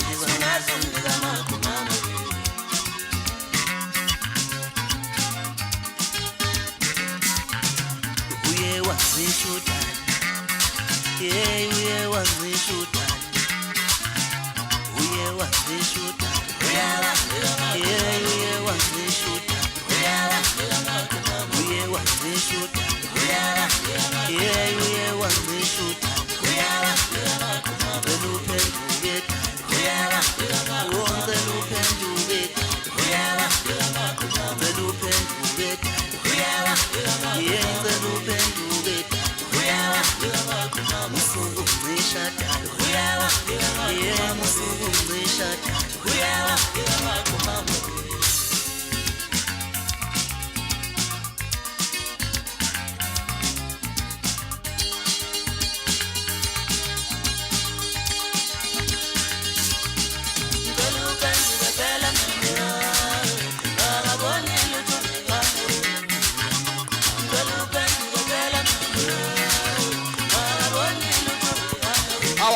Chaya. Ngithi kuvuka usinga emisini. Lokhu uyasuka ukuzohlaba nje la kabili. Siyabonga kakhulu. Kuqhosha ngokwenza kwakhe. Bengisacela sishayele wonke umuntu ihlombe nje as we are going to a break. Elikhulu ihlombe. Siyabonga kakhulu, siyabonga ngqongqoshe, siyabonga deputy minister. Bengizocela nje sithathe comfort break ya 5 minutes. Sizlule siye ema bathroom 5 minutes. Then we'll come back for a panel session. Engezokuthatha isikhathi eside. Thereafter sizobe siba nama presentation, then we go for our lunch. 5 minutes kusebenza elameki watch. Lithi it's 12:15 now. At 20:00 we are coming back. It's 12:15 at 12:20. Everyone must be back and seated. Thank you very much.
close, not listening to the sky. They never hear the silence. No, they never hear the silence.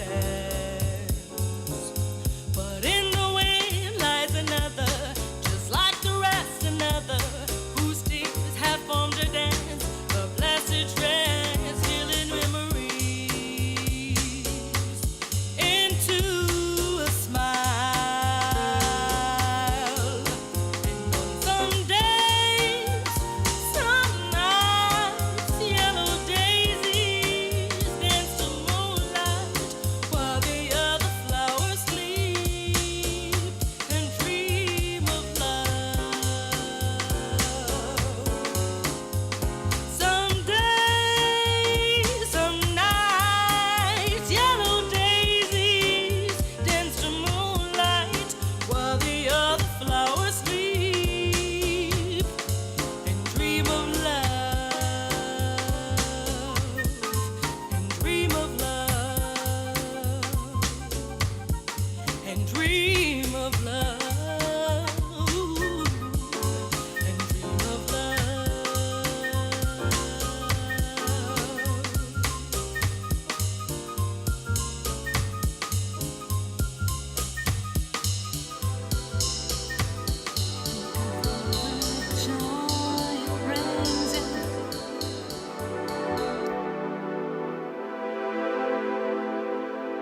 Think of all the joy it brings.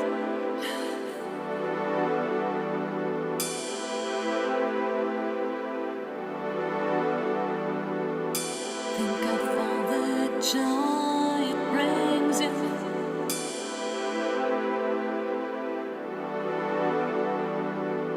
Think of all the joy it brings.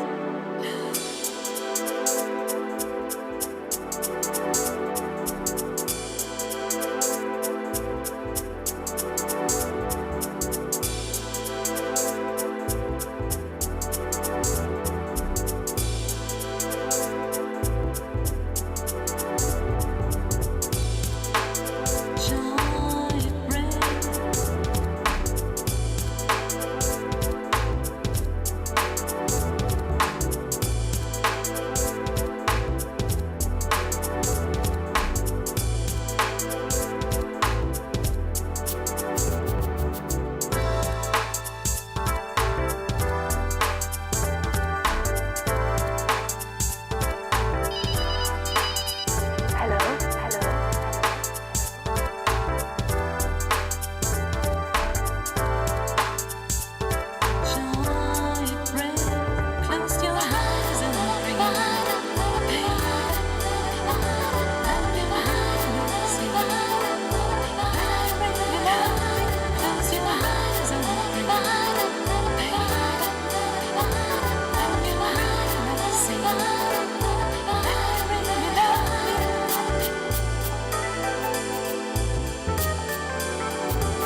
Ladies and gentlemen, can we all be seated? Can those who are still outside please come back?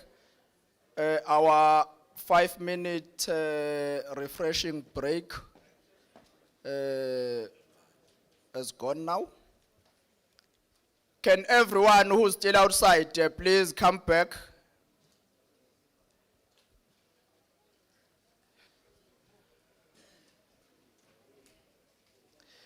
There is a request that those who haven't signed contracts, please sign contract quickly. Our colleagues from Human Settlement will be collecting contracts. The copies, you remain with a copy, then you take back the copy of the contract.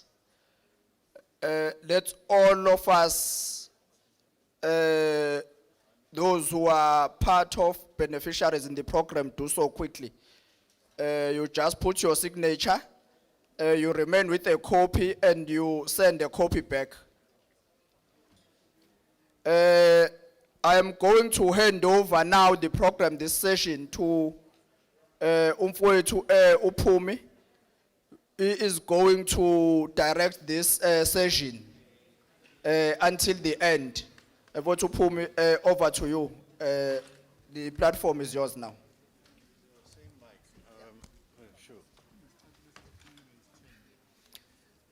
Sanmonani. Igama lami nguPhumi Motswahaye. I represent independent media. And I take the highest privilege and honor of being accorded the opportunity to be the moderator for this session. The group that I represent is working as a partner with the department as it unfolds its massive program, its massive build program. And as you know, independent media has well-known titles that are well-established brands in the province and nationally. And those brands include the Daily News, Isolezwe, whose branding you see here today. But even on a national footprint, we have well-known brands such as the Star newspaper. In the Cape, we've got the Cape Times and the Argus. In Pretoria, we've got the Pretoria News. So we've got a footprint, but also importantly, recognizing the current state where we're moving into the electronic stage. We also have digital platforms which we transmit a lot of messaging. And the primary purpose of engaging with these is the ability to use our omni-channel platforms, both the traditional print as well as the electronic and digital, to be able to communicate nomphakathi with some of these programs that the government is undertaking. So I take the highest honor in representing independent media to come and present here today and moderate in this event. Deputy Minister Omama Wethu Umamu Pemchwete, welcome again. Honorable MEC Ujomo Sibiya, thank you very much for the energy and the passion that you've displayed in communicating. Just to give a context once again, this session is fundamentally an engaging conversation where we are affording our esteemed panel members, particularly here, I will introduce them as I've introduced the MEC as well as the Deputy Minister. Let me introduce my counterpart, colleague from Independent Media Stable, editor we Daily News, nguyomphathi we Daily News, Mr. Ayanda Mdluli. And then on the extreme left of mine, as you know, Chief Reporter at Daily News, Mr. Otabo Makwakwa.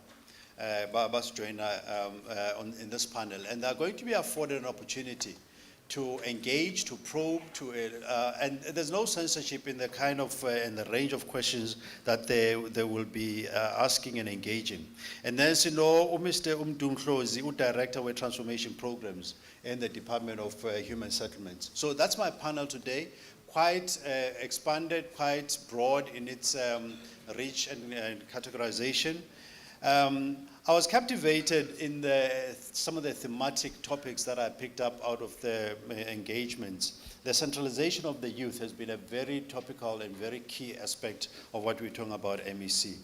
And we are affording this engagement as an opportunity to provoke and prompt new ideas. It shouldn't just be a one-way direction where government comes with programs, but we want to elicit and ask of you, ukuthi nibuze, and beyond ukubuza nje, ukuthi contribute ideas in this conversation. There will be roving mics that are going to be presented and afforded to you.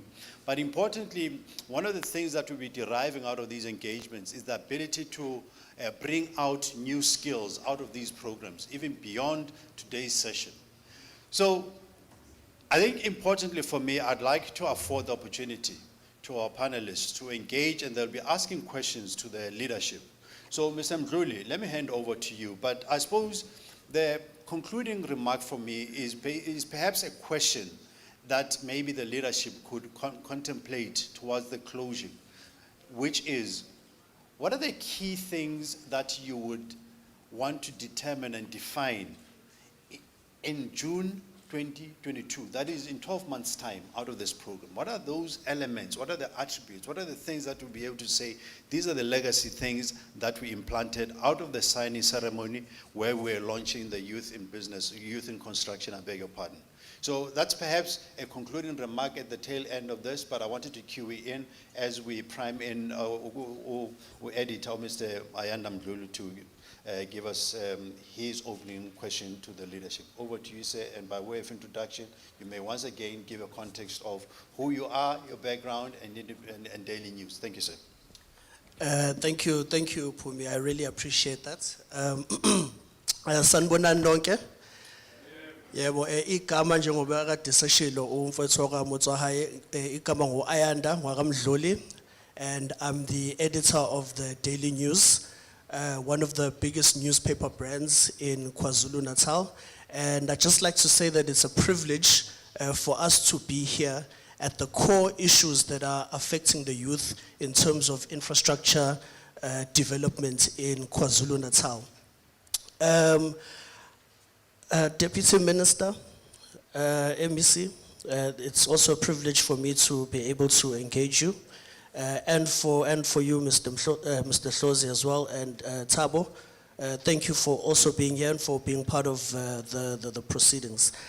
I suppose my first sort of opening question is MEC, based on what you've been saying, there are three things that stood out for me.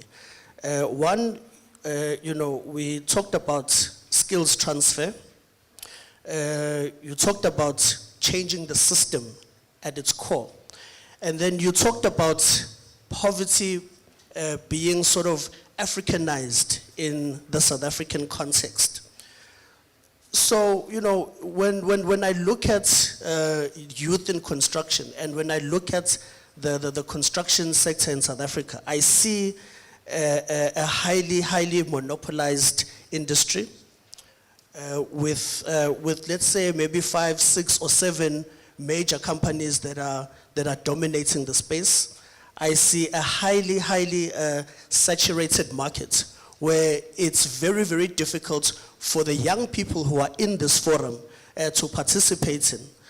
So my question is, we know who the big guns are. We know who the big companies are, your Saint Cobains, your Group 5s, your Marion Roberts, your Stefanucci stocks, all of these major players in the industry.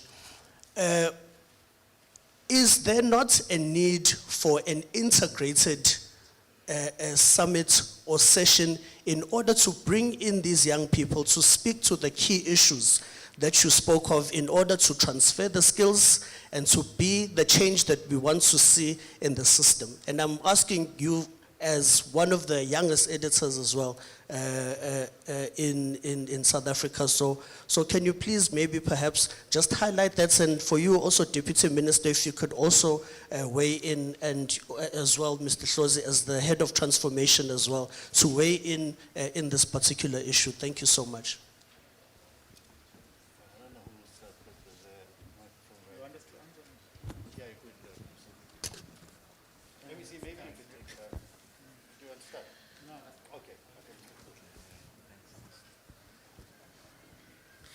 Now, thank you very much for the question, and again to greet our Honorable DM and MEC and all our companies in youth in construction, Sanbonani. I think maybe to answer the question, obviously it has been echoed here by the DM and the MEC that our effort needs to be integrated because obviously e-construction is also part of the sector of the economy. And as you correctly point out, there are obviously those who are already in the game and we need to obviously engage with them. But I think what is important with what the department is doing and the government of KwaZulu-Natal is doing is that we, within the existing policy framework, we need to find opportunities where we can start. And this is obviously a start to say, this is what is allowed, let's try by all means to ensure that those who are emerging, because even when you look at the reports that are out there, you'll realize that the companies that you are talking of are at the top end, and obviously they now have the access,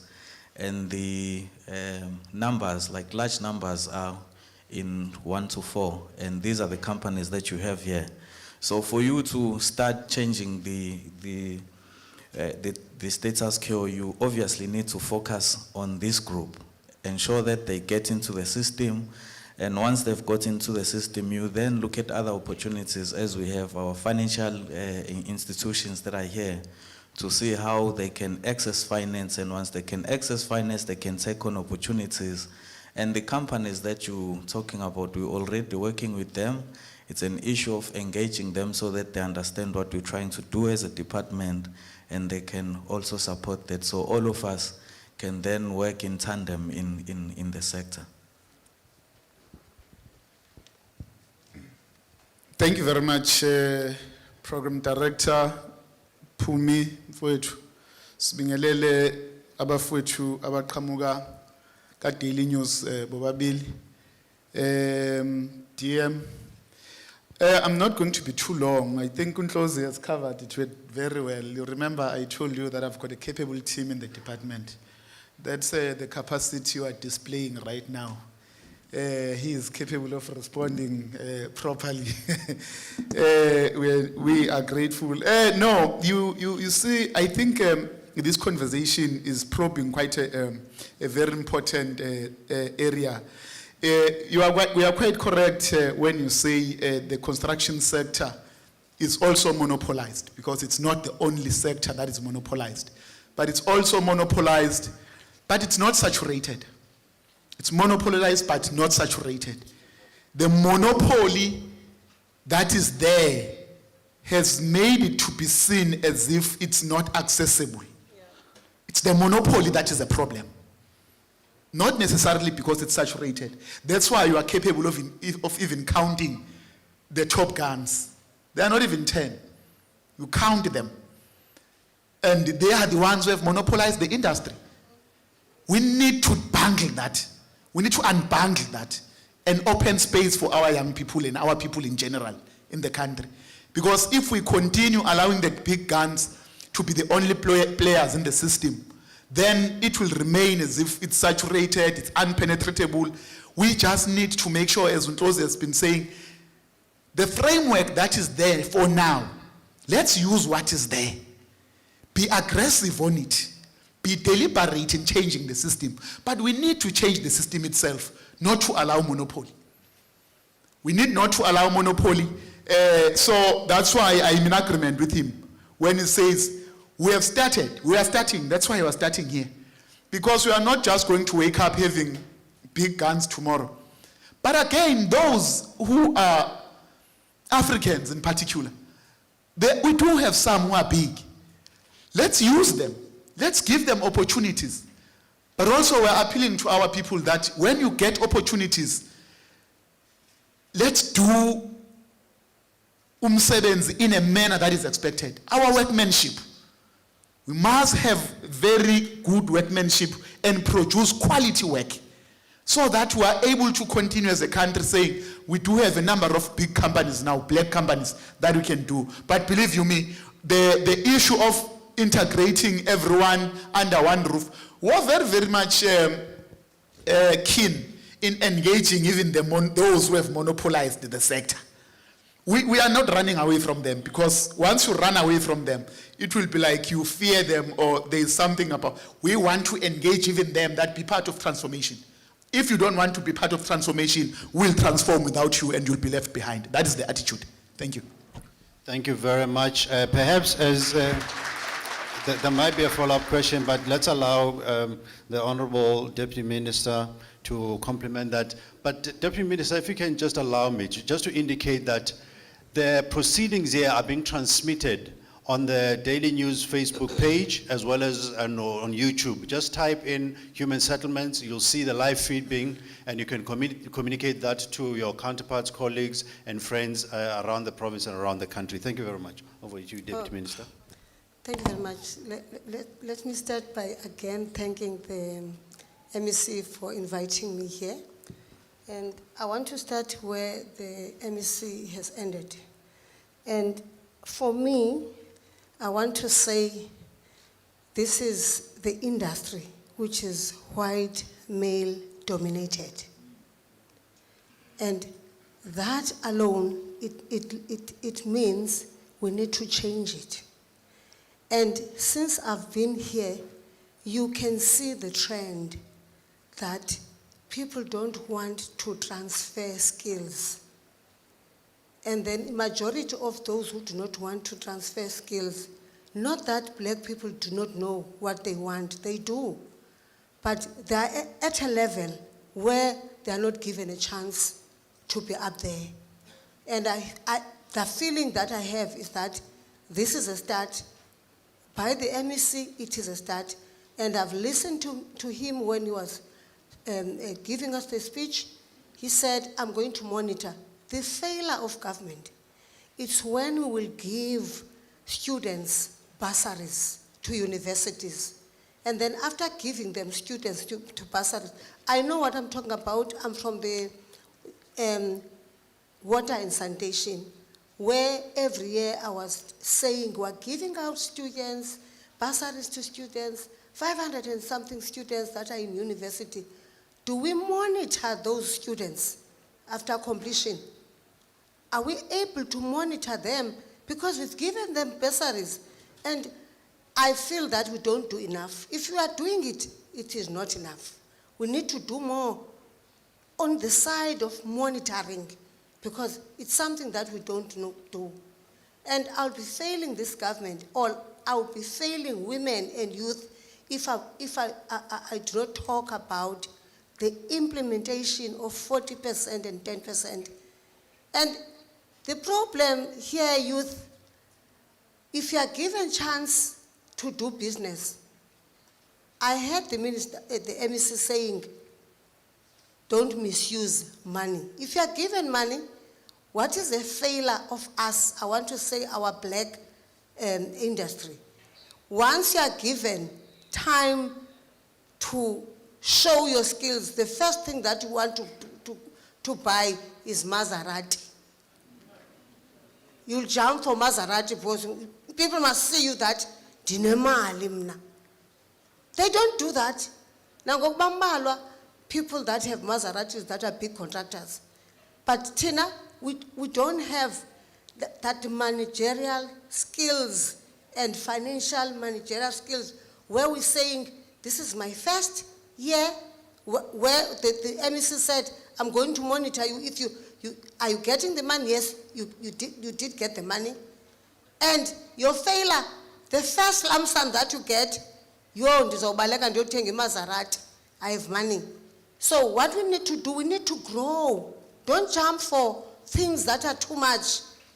Go slowly, because people that are in business now, they're saying, I've started by selling sweets, but where I am today, I'm running Pick and Pay. But with the big contractors, the problem that the MEC is talking about is the transfer of skills. Let's force MEC, the big guns that are given, they must mentor our kids. By force, we don't give them choice. They must mentor them. If you give me tender, you say provided you are going to take these kids. That's transfer of skills. That's my feeling at the moment. Well said, well said. Mr. Mapaka, it's your turn. Is it on? Perhaps Let me just request the squirting for sanitization of the microphones, please.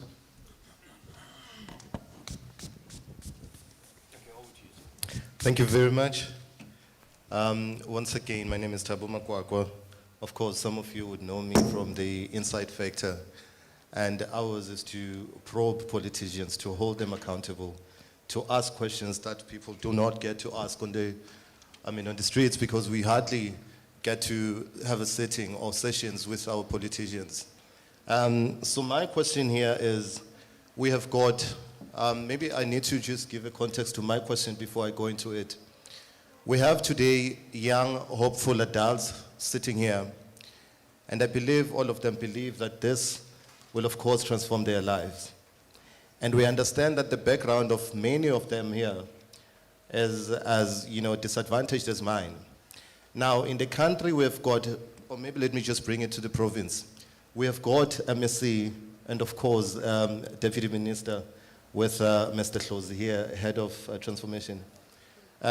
We have got public buildings lying around the province, some of them abandoned and are not being used. I would like to believe that our young contractors here today do not have offices in which they are going to operate from. So is the department, locally, I'm speaking about the provincial, of course, as well as the national, going to at least make available some of those buildings to accommodate these young contractors so that they are accessible to us and not only to government, because their services must not be rendered only to government, but also to the private businesses. So are we going to see some of these buildings renovated, revamped to try and make space for these young people to occupy those offices? And of course, as per the RET policies, ensure that our black people are empowered from that point of view. Thank you so much.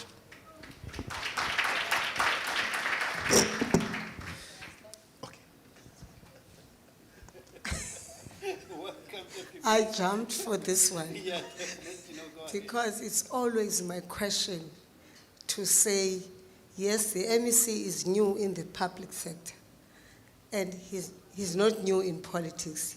He knows what we're talking about. And all these issues are not new to him. But my question, MEC, that I always have in mind, do we, after 1994, did we make an audit of all our buildings that belongs to government? Why I'm saying so? It is because if you go to rural areas where I'm coming from, we have buildings that are abandoned, that are occupied by foreigners. I'm not xenophobic, but it's always something that I always ask when I pass. And you will be told that that house belonged to government, that house belonged to government. And I ask myself, why do we allow people to take government houses? And because we have youth that could use these houses. And for me, because I'm not in the public work sector, that's why I wanted to jump for this, because he must answer. And I want to say, let's have all those, let's make an audit here in KZN. How many houses that belong to government that are not used by us? When I say by us, I mean us South Africans. And where are those that are abandoned?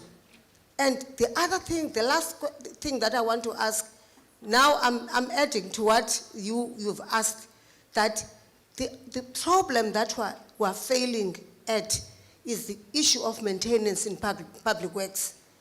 And you could see, even if you go around, all houses that belong to government, all these belong to government, because we are poor in terms of maintaining. So I don't think it can be an issue.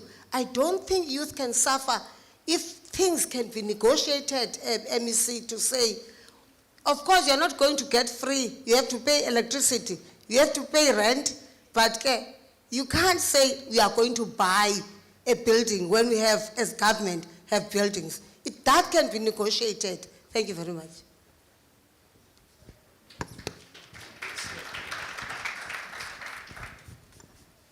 Thank you very much, DM. You covered and left me with the questions as well. No, I think one thing I'm going to say here is that the question you have asked, it's a very relevant question. You will see all these buildings in all our municipalities, in all over the province. I'm going to be specific. We've got buildings that are dilapidated, crumbling and collapsing, illegally occupied. It's very true, by people who are not supposed to be in those buildings. Some are growing the veg and everything around it. Let me tell you one advantage about this province. It means we are forward thinking and always be forward planning. This is more relevant to public works in particular, because public works is a landlord of government. Last month, I asked for the audit of all buildings that we have in the province. I've given Department of Public Works to audit every building, unused and used. The aim, again, they will tell you, when you go to that HOD and the team in Public Works, it was exactly the question that you've asked. It means that question, and we are already acting on it. We are auditing it. Our biggest challenge is exactly what we have raised. We are not sitting back and saying, well, kuyenzeka nje zihleli izindlu, ziyawa, ziyacollapse and all those things. The reason we are auditing them is because, one, government currently is short of its own very offices. We have to lease offices. While we've got buildings in different districts and municipalities that are owned by government but unused. We want to see what we have, what can be used by government, what can be revived and renovated. Secondly, we're engaging with other structures within government again, where we are renovating some of these buildings with social development, where we are going to be giving some of the houses for gender-based violence victims, because we care about these women as well. But again, there is quite a lot of ideas that have been brought to us regarding, but we want to see what we have first. And then we are able to say, we are going to do this year, because some of them, you can dispose them again. Some of them, you can use the idea that we are saying, young people come in, use them as we are not rejecting any idea. But once we know what we have, where, then we'll take the decisions based on what we have. But believe you me, we are on it. We are not going to allow the government buildings to collapse unused and illegally occupied. We are on it. Thank you.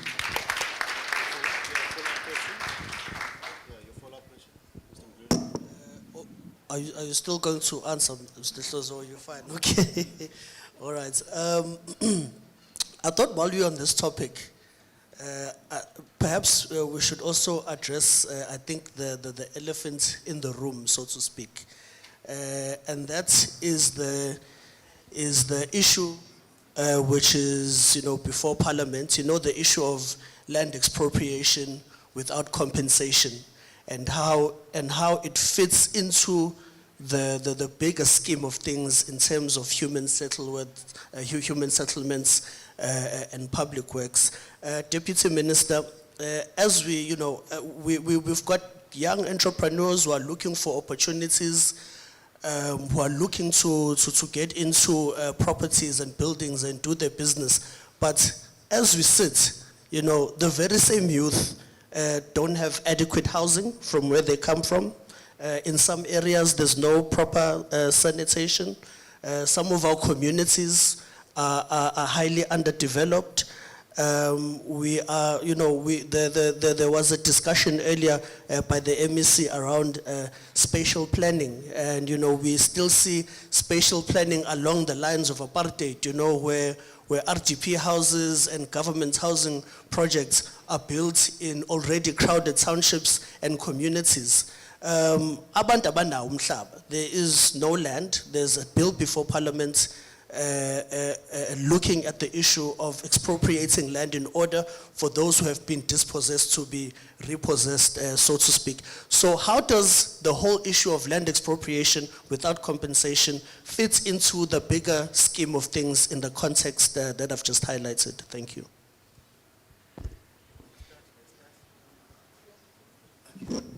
Thank you. Thank you. We are getting deep into politics now. I see. No, thanks. The issue of land expropriation without compensation, I think it's a very relevant matter to discuss here. Because you can't discuss human settlements without land. It's centralized to land. Without land, we will struggle to build houses for our people. We'll struggle to build human settlements. Even now, we end up buying land if we want to build human settlements for our people. If we want to build facilities, we have to buy land. So the decision of the ruling party, the ANC, to take a resolution on the issue of land of expropriation without compensation, in fact, it came very late. We should have taken it way back. We wouldn't be where we are if we took it early. That's why some of those who are owning land have grown arrogance, not wanting to release land. We started using willing buyer, willing seller. They became arrogant. They will sell you a small piece of land with billions of rands. And if you can't buy it, then they keep their land. So I'm just giving the background because I think it's important. The issue of land is also very motive and emotive. When you go back to the Land Act of 1913, land was never taken from 1913. Way before 1913, land was already, black people were already being dispossessed land. So now for us to take this decision of expropriating land without compensation, it shows the intention and the intent of changing the spatial planning and the land ownership in the country. Without land ownership that is equitable and that is balanced in the country, we will continue. It's not only for human settlements, but economically. We won't be able to be in charge of the economy. It goes down to the issue of agriculture, which is the biggest economy, by the way, the biggest sector of the economy. I'm just passing through there. Let me come to you and don't digress. You spoke about the issue of spatial planning and the impact of land expropriation without compensation. In the Department of Human Settlements, the team seated there, they will tell you, we have taken a deliberate decision with the national government, with the provincial government. We are closing, when you talk about the old special planning system that was used, you will have eThekwini as the city here. And then you'll have Umlazi there, Kwamashu there. Our people were at the periphery, far-flung areas. They have to travel distance so that they were kept out of the white people. It was borders, or it was, there is a buffer. It was used as a buffer to avoid our people from interacting and being closer to the city and the economy. They have to travel all the time. You know what we're doing already? We're building in those areas. We're building in those lands, the pieces of land that were used as a buffer. We're building houses for the very same people that were stopped to have houses there. We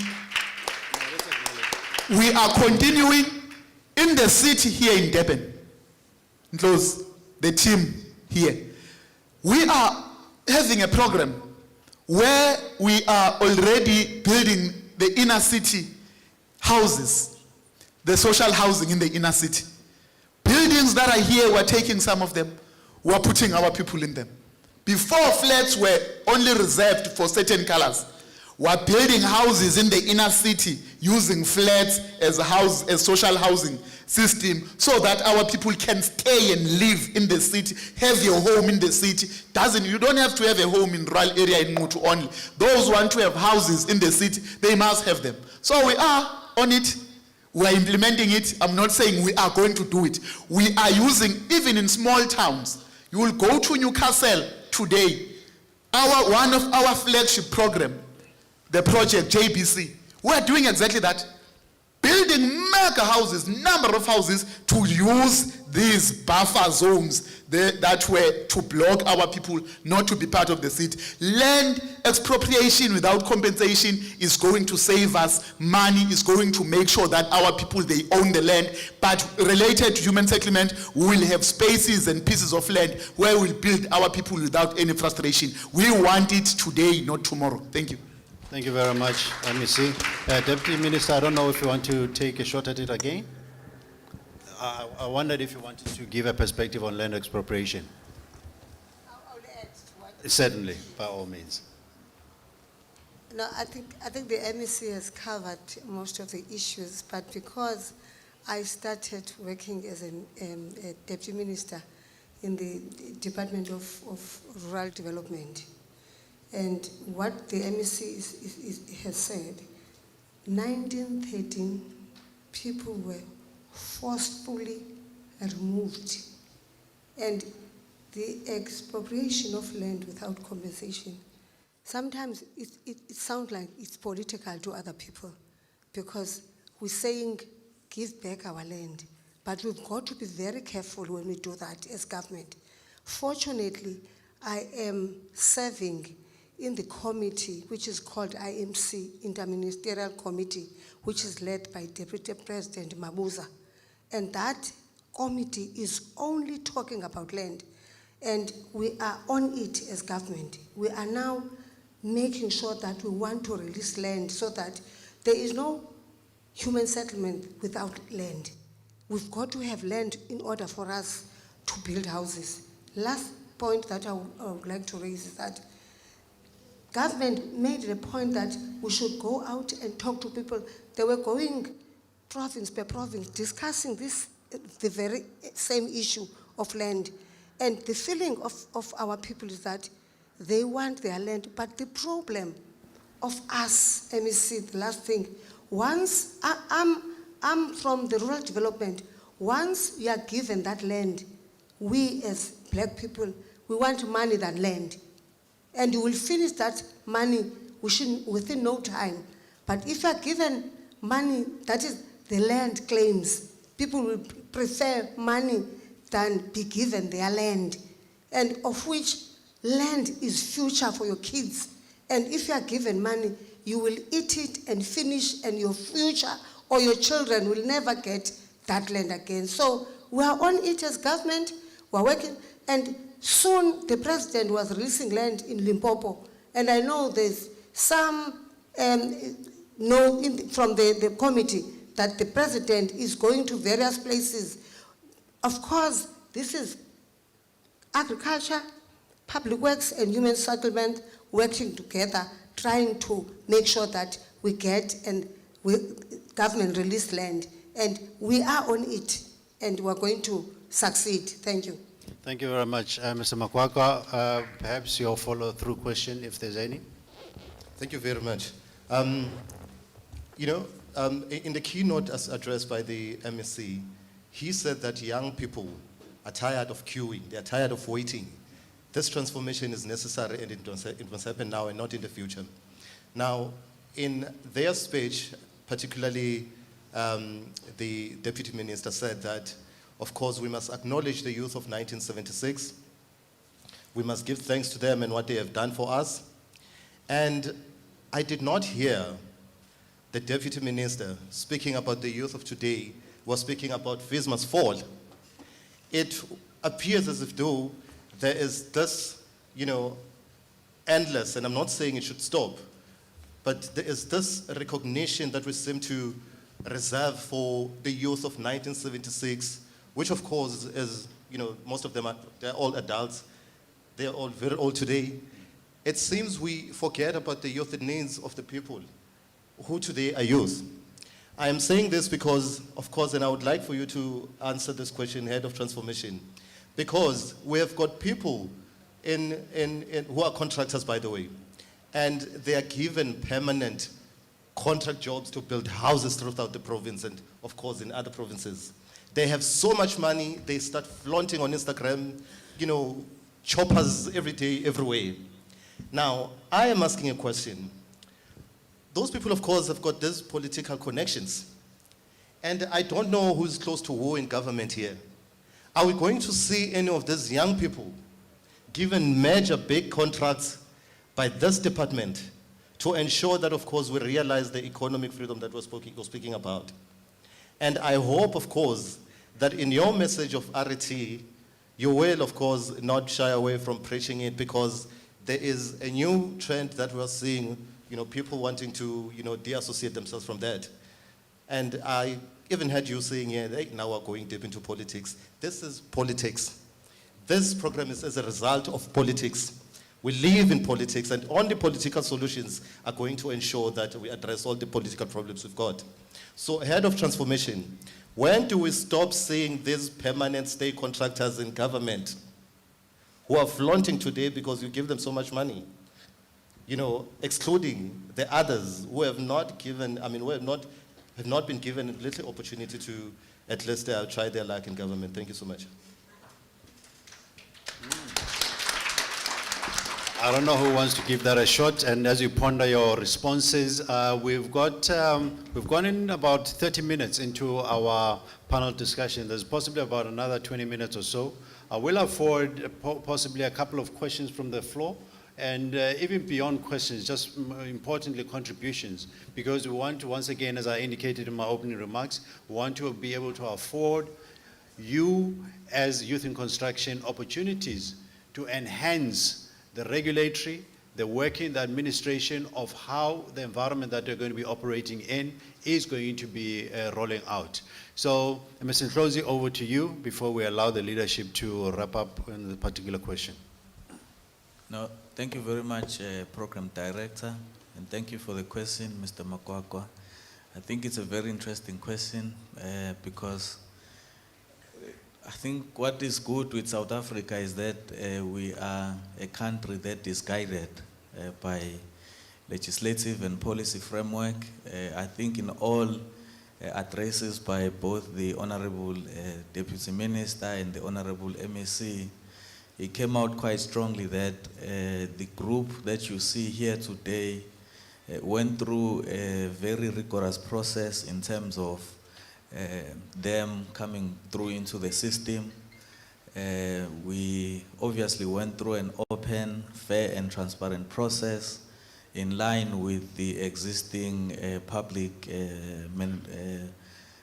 Finance Management Act and also the Triple PFA regulations. So all the companies that you see here are companies that are businesses that want to be in the sector. It is not through any connection that anyone is sitting here. It is through a fair and transparent process, but also I think it is very important that as young people we begin to change the tide in terms of the public discourse that is out there.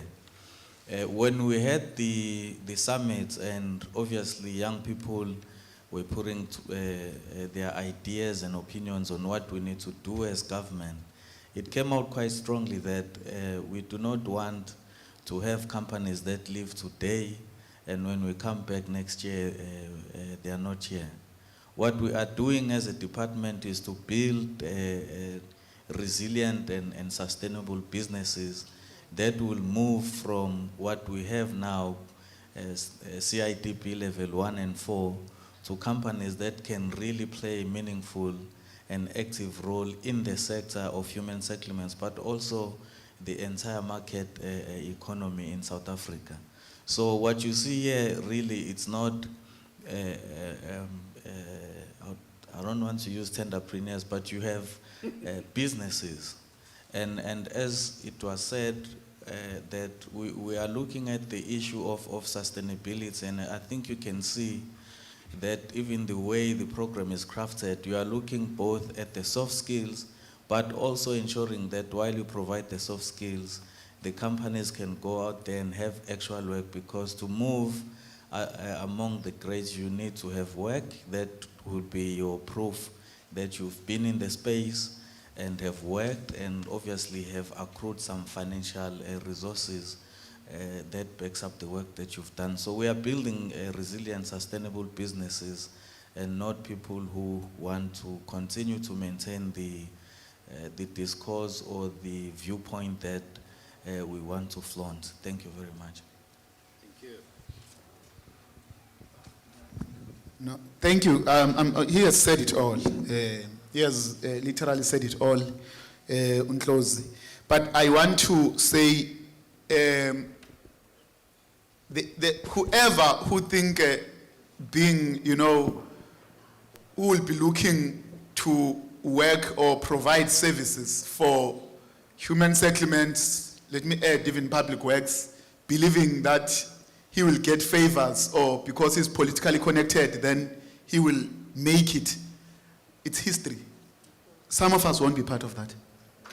We won't be part of that. Literally won't be part of that. That's why Ntlozi is saying, young people who are here, believe you me, even if there are those who know me, they know me just because I'm out there. I was not part of the process even myself, not giving instructions, fakan loni kipelo, because we have seen how it destroys the economy on its own. You will have few black individuals who are filthy rich, the ones we are talking about, who will live a life of opulence, flaunt money, and then the rest of the people who are black as well and poor are in poverty. And then we think we are doing it correctly, and people are being developed and we are, radically transforming the economy. And that's not what we want to do. These young people, it's true, they went through a process, open process. I even told them that there are regions where I'm not happy, the number is less. We must open in some, give other young people space so that we get a broader, a number of young people. But let me talk about the issue of opulence and flaunting money. You see, there's nothing wrong in having money. Once you have money, you're gonna use it. That's a fact. And we can't dictate to you how you are going to use it. But believe you me, it's wrong to flaunt. I disagree with it. It's my view, my personal view. It's wrong. In the ANC where I'm coming from, it's frowned upon. It's discouraged and rejected. When you live a life of opulence, you are showing off and everything. Where I'm coming from, man, it's discouraged.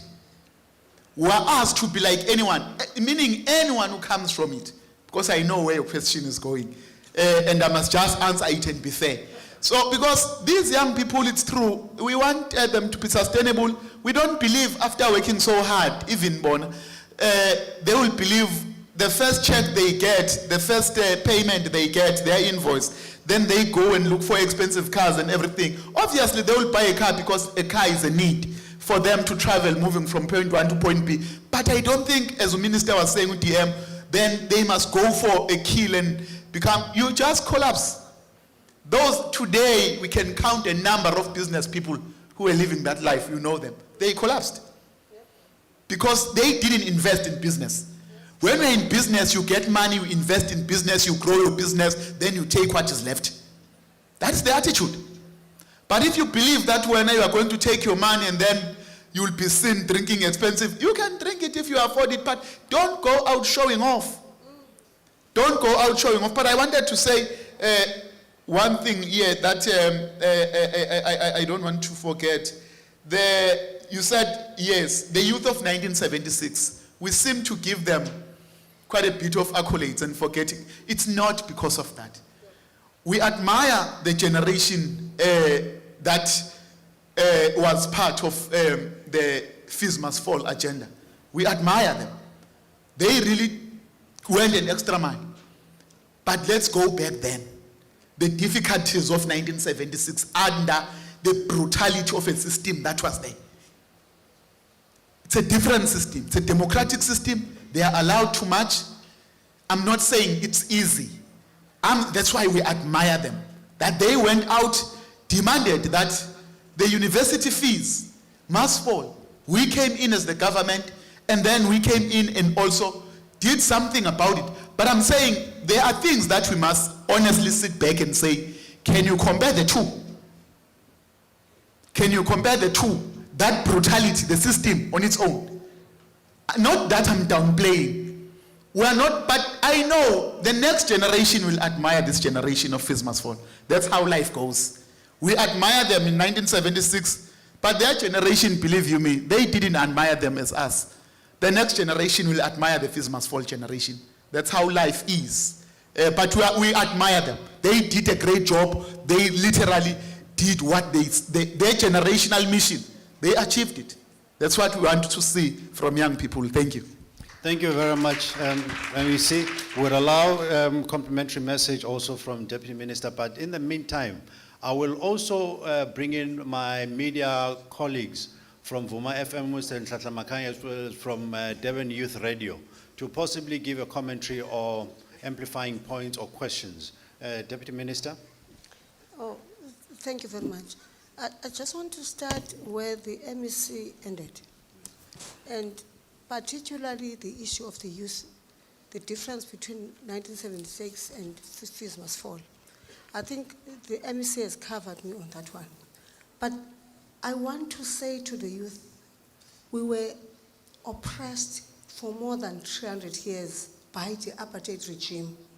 And at that time, 1976 contributed to the liberation of this country.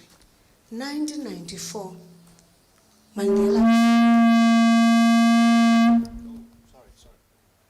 Comrade Mandela was released from Robben Island because of people that were fighting inside the country and outside the country. We lost lives. And then now, this is our government. This is our government that we fought for. And then if you are saying fees must fall, there's nothing wrong, but it's the how part. If you protest and think of banning the archives, like I was telling the youth in Forte one time, I was invited there, the archives of Forte, remember that all leaders of Africa started at Forte. And then all those archives, we don't think of those that are coming behind us, that they also want that skill. They want to go to that same archive and check who was in the struggle at that time. So the how part is very important when you protest. And it's something that I spoke about when I was talking to you, that you don't ban what you have. You can protest, you have a right to protest, but you don't ban, you don't destroy what we have. That's the difference. And the other last thing that I want to talk about, as government nationally, our duty is to give money to municipalities, as I said in the morning, and provinces. And what we're doing right now, we monitor whether that money is used correctly or not. And if not, we are Yakuzondo Commission. The third one and the last one, the MEC is trying by all means to take youth to have their own businesses. So what does it mean? The MEC in the morning also spoke about money that the NSFAS is giving to our youth, deliberately so that you are able to buy your own house. I don't expect you, at your age, you toy and say, I want a house. I am only giving houses or money to child-headed household. We give money to those that are destitute. So I don't want to give you hope, Ntoba, ndimke apha and city we are going to build houses for you. And ndifuna mna nithi nangu msebenzi, we want money to build houses. And you build your own house because you'll be having money. You won't buy Maserati, you'll build your own house. So the reason why we are given work to do and money is because sifuna tomorrow you assist those that are behind you and look for it destitute yourself. And because once you get the money and have business, you won't be destitute. Nobody will call you a destitute. We don't want you to be destitute. And I say all the time, we're only giving money to headed households. People with disabilities, that can't afford. And elderly, that can't afford. Nina, bantwana bam, ambanosebenza, nize nemali, nizakhele izindlu. I thank you. Oh, thank you, moderator. And it's such a great honor to be amongst Deputy Minister Umamuchwete. Thanks to you, our minister. I call him Mr. Progressive and Aggressive because of what he has done in the last few months. My name is Ntlandla Makanya. I'm coming from Vuma FM. I am a show anchor for business and finance in KwaZulu-Natal. I must say it's the only business and finance show in KwaZulu-Natal where we interact with entrepreneurs and also try and give information when it comes to such topics. My comments will be just very few. The program MEC Oyilonjayo is such a very good program, and I think it's definitely going to empower the youth, and also it's going to curtail some of the things that we've seen being done by the youth, such as being delinquent. And engifisa ukuthola kakhulu ukuthi just khuluma opulence. What is it that you're going to do to ensure ukuthi the youth that is being incubated bayakwazi ukufundiseka when it comes to personal financial management? And also, value chain that we need to complete. You spoke of the windows, the nails, and everything else that is needed within the built environment. How are we going to ensure which the economy doesn't go back to the people that we're trying to take away from? In terms of making sure which these people who are behind me, they are sourcing directly from other colleagues, fellow brothers and sisters who are black, and also to ensure ukuthi umnotho uyabuyela kubantu. Singaqiniseka kanjani ukuthi lo mhlabathi ophuma emaplazini uhambe uyosiza ukwakha uyenze ngempela ukuthi uthathwa from abantu basemakhaya inkosi and so forth. Mhlambe I'll just pause there for now, but other than that, I would like to see a post-investment strategy, monitoring and evaluation to ensure that everyone that we see here in 5 years' time, we still do see them. Thank you. Thank you very much for those questions. Perhaps to request also from Durban Youth Radio to share their perspective. Thank you. Good morning, honorable guests on the panel, and good morning all my colleagues as well from Durban Youth Radio, as well as the guests in the crowd. My name is Busiso Mkabela. Mr. Makaya, just to correct you there, sir, we also do have business and current affairs at DYR, where we give young entrepreneurs an opportunity to share their businesses as well. We're always inviting some, and we're looking forward to engaging with some from this crowd. My question would be straight up, because I also have a business. It's a pest control business. We've been with it with my partner for the last 3 years now. And the department, such as yourself, Honorable MEC, what we found is we do soil poisoning. Whenever there's work to be done, it is still given preference to those and those who are more advantaged than us in this type of industry in the past. And then you'll find that abantu abamnyama basanikwa ukuthi bahambe nani. Yet we have invested a lot in our business with the type of machinery that is required to do the work, the type of chemicals, educating ourselves on that, but we are not getting the relative work, and we're still struggling. And it's not just myself, it's other entrepreneurs who do fall into the type of services that build up, fall in your process, that are more skills that you guys seem to still look to the big corporates that you mentioned. They advise you, and then you put them in as preference. And we're still suffering, and I'm suffering. I'm saying this from someone who's experiencing it firsthand, what I'm talking about. If we look at pest control as a whole, in terms of the red tape that is there, and the soil poisoning work that we do, and it's not the only one. As DYR, as someone who invites gets, these are the common questions that we faced from young entrepreneurs, and I would really like to hear your take, because it was really inspiring to see that you're saying, here you are signing contracts, you're showing everything and everything that everyone cries about, and you're showing action, and we'd like to just see more action on this, and we'd really love to even invite you at DIR or IYR to further stress and be part of this journey of this whole process, because we also want to hold you accountable as the youth and as DIR, because this is what we are standing up for ourselves. Thank you very much.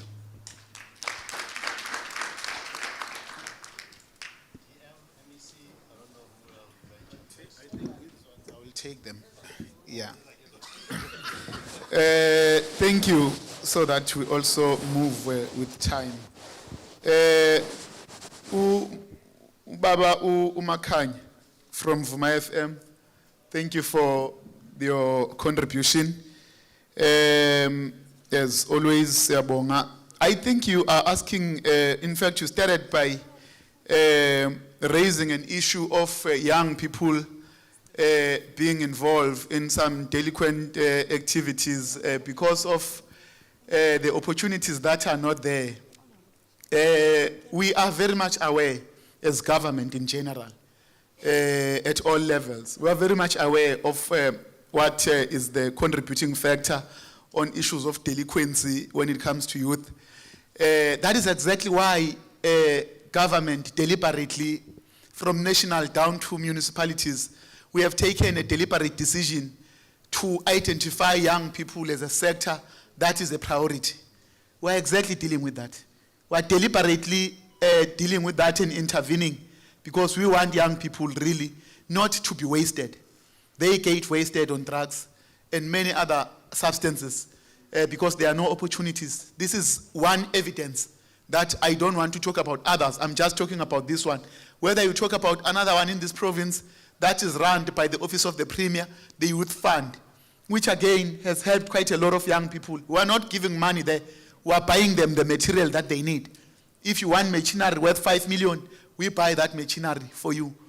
So we are coming up with quite a lot of programs as government to rescue our young people, but also to make them that they prosper.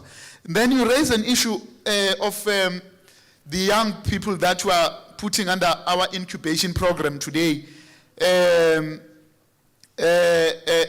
What is going to happen beyond this? What about those who are in the system who might block them? How are we going to do it? You see, what you do, you at times, some of the things, as aggressive as you might want to be, but you must follow the due processes.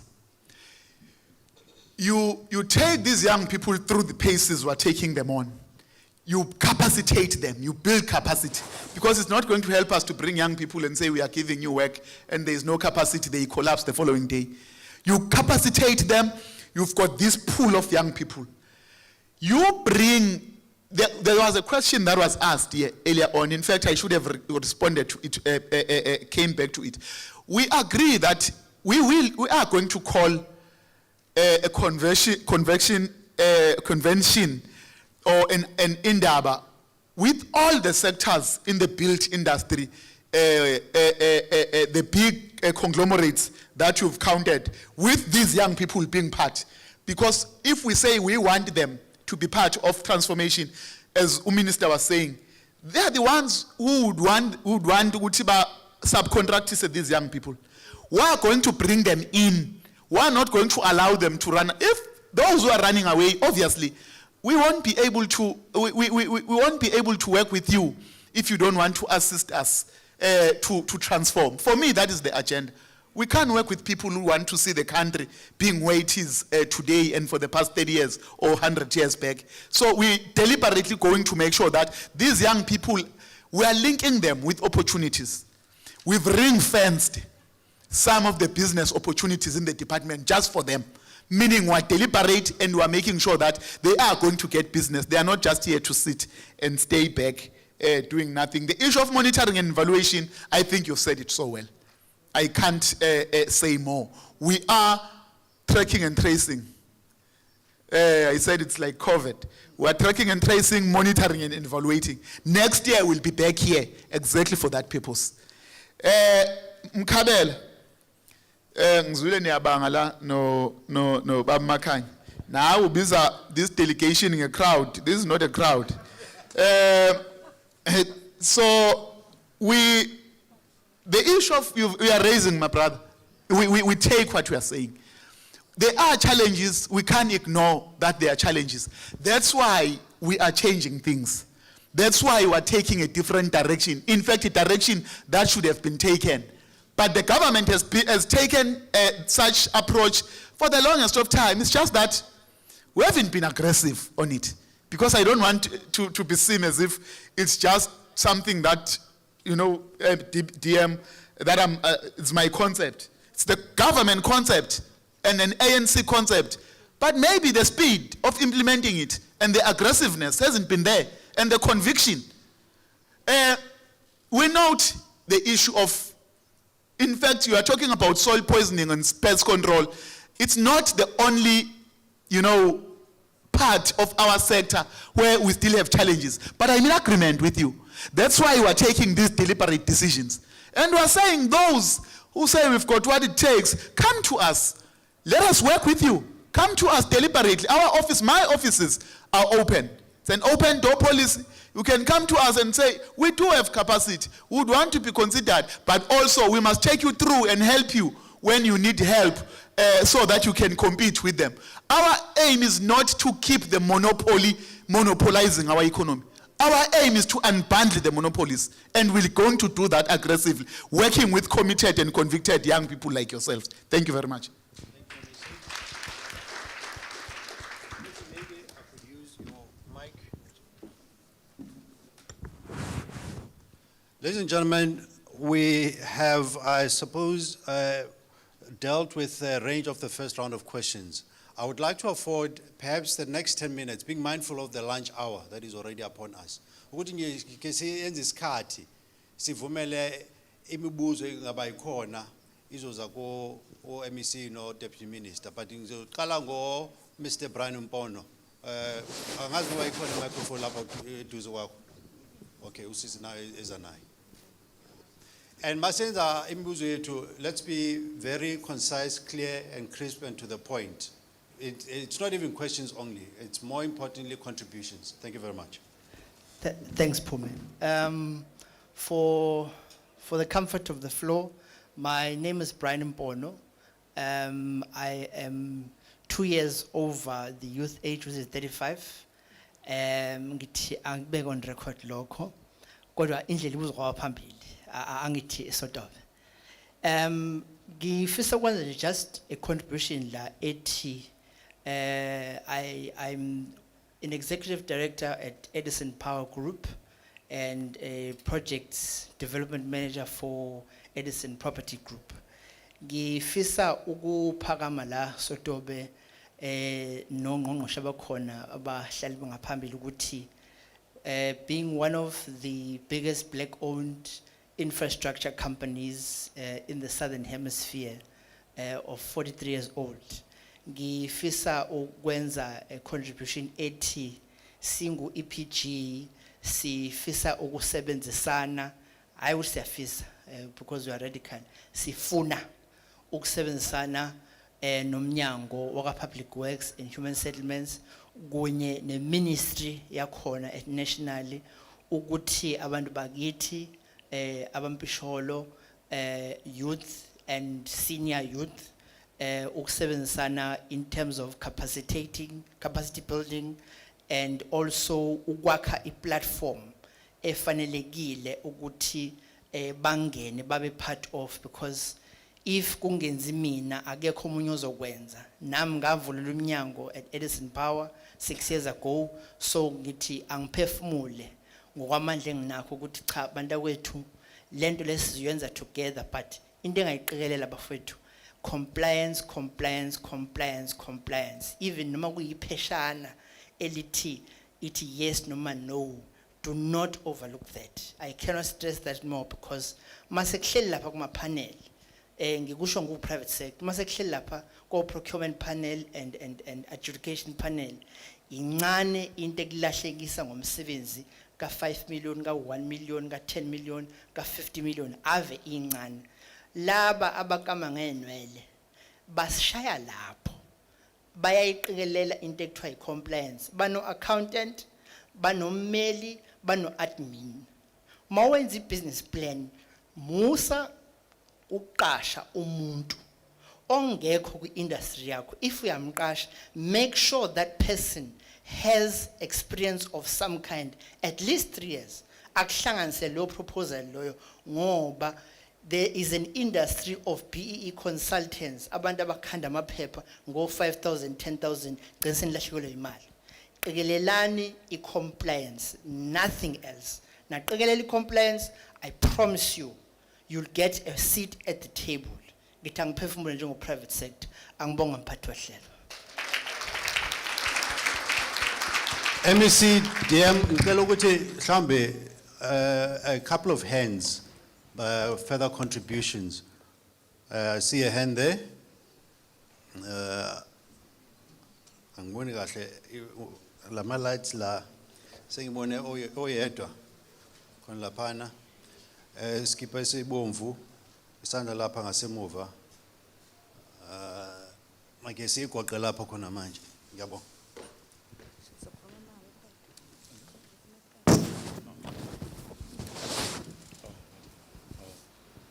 Sanibonani, igama uqiniso wakacibane eThekwini district. Umbuzo enginawo kubaphathi ukuthi since singo grade 1 grade 2 imisebenzi le ngoka CIDB below imiliyoni where sizothola imisebenzi sisebenze, then here comes abantu abanjengama forum basimise bathi bafuna amasapu.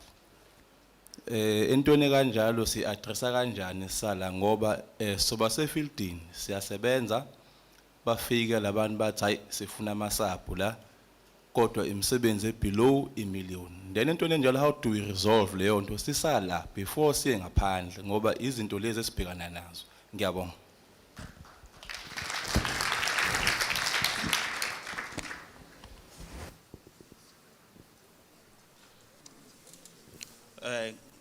Cela ukubingelela igama Simphiwe ngwamkhwanazi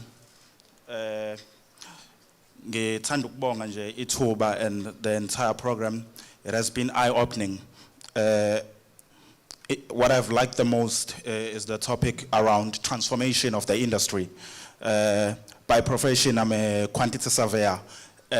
My issue is that as young people who are professionals in the construction industry, it's very hard for us to find development or be developed as we are talking about skills transfer and development of young people. What I would like to ask is, what is the program for the department around professionals who are black and who are young people in this industry?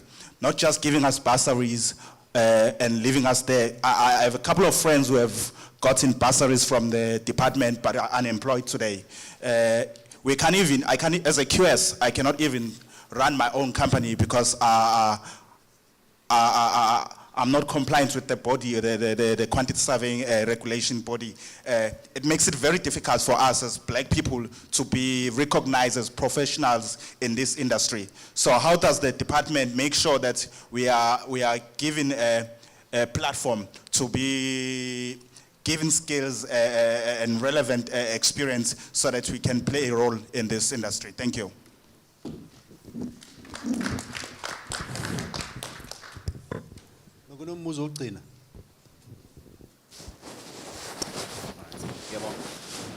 Ngiyanibingelela igama lami nguSihle. Ngiyabonga nami ukuthola ithuba. Ngifisa ukubuza nje izinto eziwu2. Okokuqala ade ngifunda icontract ku clause 7.2. Sorry, 7.3. Bakhulume ngo annexure B abathi scope of works. Ozosenza understand ukuthi yini kahle kahle sobe siyenza. Bathi attach towards the contract and angubonanga mhlambe ngangiclarifyela if nginga understandanga properly. ubusulide lembuzweni wesibili ukuthi njengoba sonke la so businessmen sinabantu abasibhekile and then I briefing ibikade ithe projects ka 3 years. Now that sounds so nice, but it requires us to be able to break it down. For me to come to go back to bantu engisebenza nabo ngibatshela no, we'll be starting ngo-October. If so start ngo-October, this is what we'll be doing. I mean nakhona mhlawumbe ukuthola ngizokuthiwa si project ka 3 years, yes, but is it possible yini ukuthi ku 3 years mhlawumbe umuntu uyoza athole ngonyaka wesithathu, uyabona? So izosipha I-understanding, izosenza sikwazi ukubuyela emuva nento exoxa nathi, uyabona, ezabantu akade be-attendile. Bese kuthi ke mhlawumbe ungaphinde usicazele kukona ukuthi imisebenzi sesinikiwe yona noma sisazoyibid again amongst each other, uyabo, so that sizoba nesithombe esiphelele ngempela ukuthi yini kahle kahle ezokwenzeka. Ngiyabonga kakhulu ke ngalokho.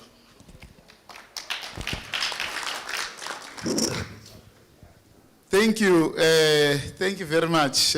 Sibonge kakhulu ngembuzo. I'm taking these questions deliberately, DM. Bayazi lapha department, and I always want to make sure that, so that when people want anyone who will account, it should be me. Kungathiwa kwayehleli ne-official. So we'll start with I think with Brian from Edison Power Group. Siyabonga kakhulu. We know Edison Power Group. We know you are a huge company. We appreciate that you are part of the program. Bese ngithi ngiyabuza ukuthi uzokwenzani la umdala kodwa manje sengiyabona ukuthi it's just an interest nje yokulekelela. We need partners, as I've raised it earlier on, that we need big guns. We need them to come on board and work with us towards transformation and skills development and skills transfer. So this is exactly what we are talking about. Our doors are open. We appreciate the offer that you have made. We'll work with you on our terms that we seek to use in developing these young people. We appreciate it. We agree with you on issues of compliance. It's about compliance. There is nothing that will come for free. I'm raising this understanding. I'm still going to another question. There is nothing for free. We are here because we want to build business people or young businessmen and women of great stature, of ethics, who are ethical, who are not expecting that they will be given umsebenzi for free, who are not expecting that they will be given umsebenzi without going under due processes, who are not expecting that they will get umsebenzi because they are connected to any politician. It's not going to happen. I must be frank about it, because we must not please each other. It's important. So we are taking you through here. I'm answering another question now. We are taking you through here and taking you under our incubation program because we want to nurture you. We want to develop you. We want you to understand even business system itself. At times, you don't even understand what you are going to do.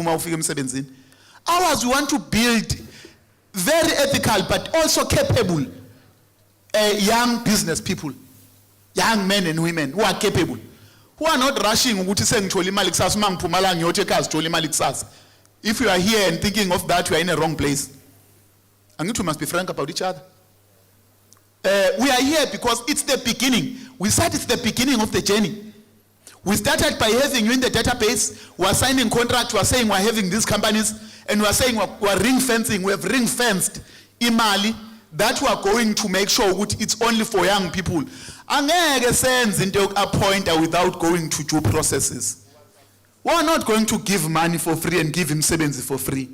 Angifuni mina ukuthi sikhohlisane siphumela umntathu hayi kuthiwe sobe siphiwa nje umsebenzi, not in South Africa, and it will never happen in any country. But we are giving you capacity because we want to give you added advantage to understand ukuthi yingakho masiqeda la kune session enye ezonikeza capacity even further. Kunama officials e department azonika capacity even further. But we'll try to spread as much as we can, but you must comply. Ngeke uthole umsebenzi ungacomplyanga. Angeke sithi no to yabona there is a question ethi ngoba sithi it's a 3-year program. Kungenzeka ngigcine ngithola umsebenzi after 3 years. My appeal, let us have a mindset ethi we are beginning in a journey, we are under incubation. Understand what is incubation first. It means we are going to walk with you all the way and make sure ukuthi la usala khona sihamba nawe siyakulekelela. La unankinga khona sihamba nawe siyakulekelela. But if wena i-attitude kuukuthi namhlanje lo sign ama contract zo sign ama contract emsebenzi. No. Asizile ukuzosayina ama contract athi usune tender. Sizosayina ama contract athi send we incubation program, we are going to work and capacitate you, give you opportunities, you bid amongst yourselves, not with others, but amongst yourselves. It's a system that is there, and we'll use that system. And it's a very fair system that is open. But that system needs an advantage, manje. But because we are under our own wing, and Jobangitu will spread amongst yourselves, there is money that is there. Go to and expect to without doing anything. But this team is still going to take you through in everything. We can't be detailed in everything here. It's a process that will follow as Sipumala Uzobanamanyama processes that are following. This is not the beginning and the end.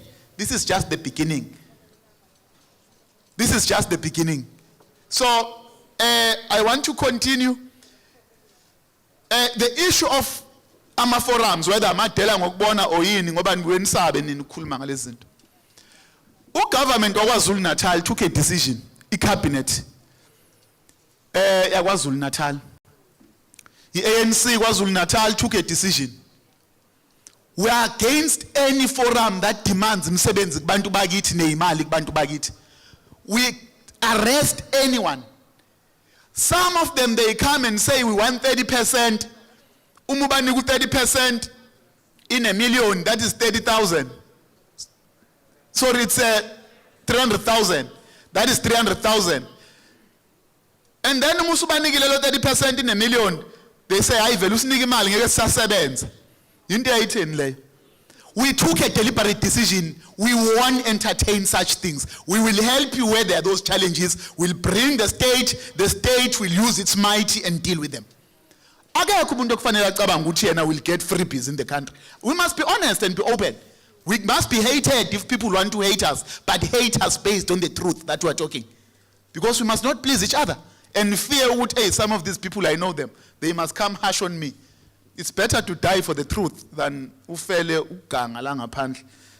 We don't want to be part of that. So the issue of forums, we know it's there. We will be there to assist you. We will be there to assist you. The last question. Oh, no, there was the issue of young graduates, quantity surveyors. In fact, I was reminded, my team, we've got a program. We'll be having a program on the 19th, because we think we are visionary in the department. We've got a program on the 19th for the young graduates who are in the built industry. So you come to that program, we want to take you through because we care about you again. We are very broad in terms of how we do things. So we're having that program, you will see it, you would want to, but we've got quite we do have a program for graduates in the department as well. We'll unpack it there as well. Follow that program, we care about them, and quantity surveyors are specialists that we need, even in the department. Let alone that even private sector wants them. Let alone that they can be business men, persons themselves. So we are having a program for young graduates in the built industry sector. Let me come to Sihle. I've answered part of Sihle's questions deliberately. Sihle, the issue of annexure, they will explain it to you once we finish here. I think that is very administrative. They are going to deal with it. Once it explain, ukuthi what happens with that annexure you are talking about. And then I think I've covered the issue that you raised on whether man phumala sensiyote emakhaya sesinemsebenzi. It's an incubation program where we are capacitating you, we are building capacity in you, and then we are giving you opportunities, exposing you to opportunities that we have ring-fenced. But even beyond what we have ring-fenced, there are other opportunities. We are going to be part of this process. We are going to learn. We are in a learning curve now. It's a learning curve. We are going to learn a lot, but in learning a lot, we'll be making money in business and understanding the business in the built industry sector better. Thank you very much. But I want to say, because I know this was the last question before Bekulume and Menangeng Sakulum after this, there was an issue that was raised regarding the buildings. We do have government buildings. Later when it's in Smart Exchange, there is this Smart Exchange buildings that we're allowing young people to use. It's a government building where we are allowing young people to use for their own businesses.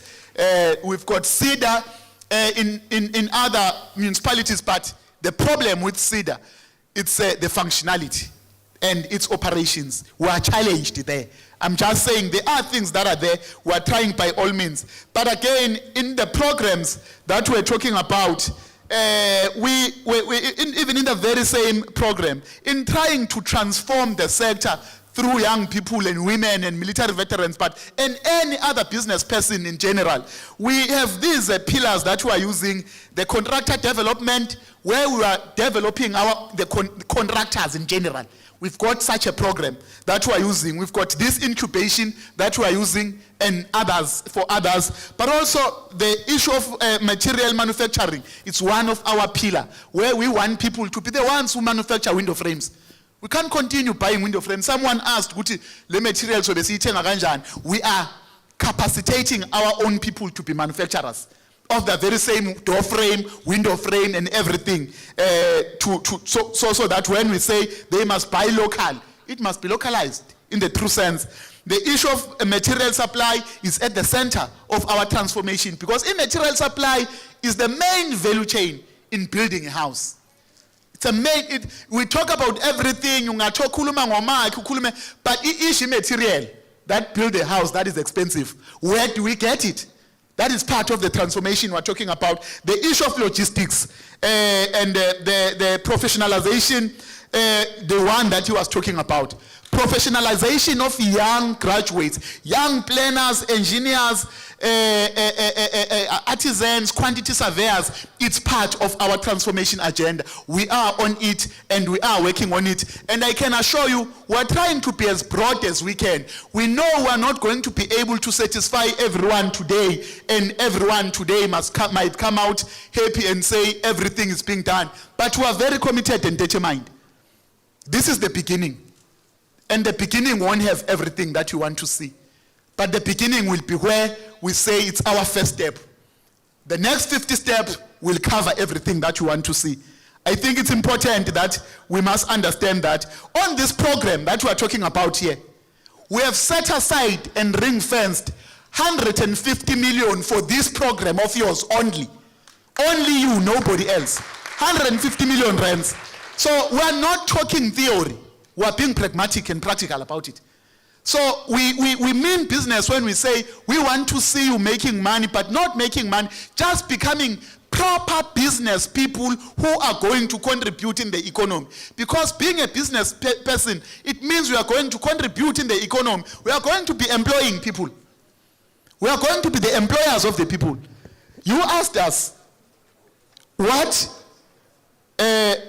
would you want to see at the end of this next year?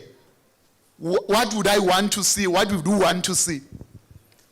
Number one, what I would want to see come next year, same time, is the success of this program. My number one goal is the success of it. It has to be a successful program. Number two is to see young people growing in the built industry, in particular Africans. We want to see them growing in the built industry. The last part one is to see the very same young people contributing in the employment and the lessening of unemployment in the country. reducing unemployment, because once they become proper business people themselves, they don't need to be employed, but they will be employing. I want to see them contributing in employment in the country.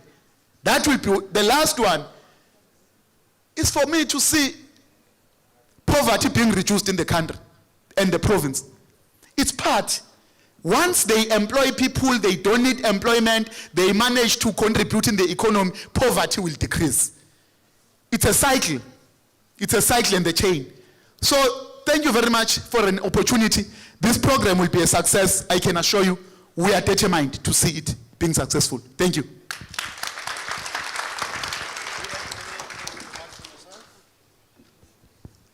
No, I just want to raise, I beg your pardon, DM. I've just been alerted that there's going to be load shedding in the next 5 minutes. So, yeah, certainly. Sorry. no. Let me thank you. You are a very good audience. Because, why? You directed questions to the MEC because he's the implementer. I'm the giver. Thank you very much.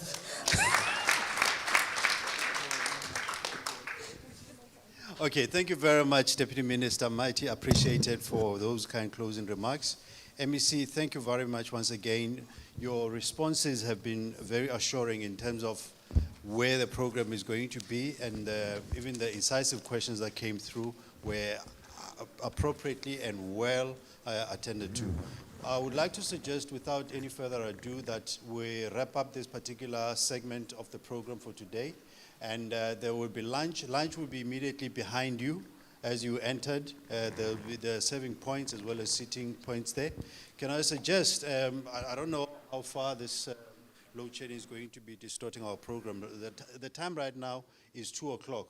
I'm trusting and I'm hoping, but we'll get information later on. We had planned to allocate 30 minutes for lunch. So lunch is served, and I'd like to thank you very much once again from Independent Media for your indulgence and for the engagement in these proceedings. Thank you very much, ladies and gentlemen.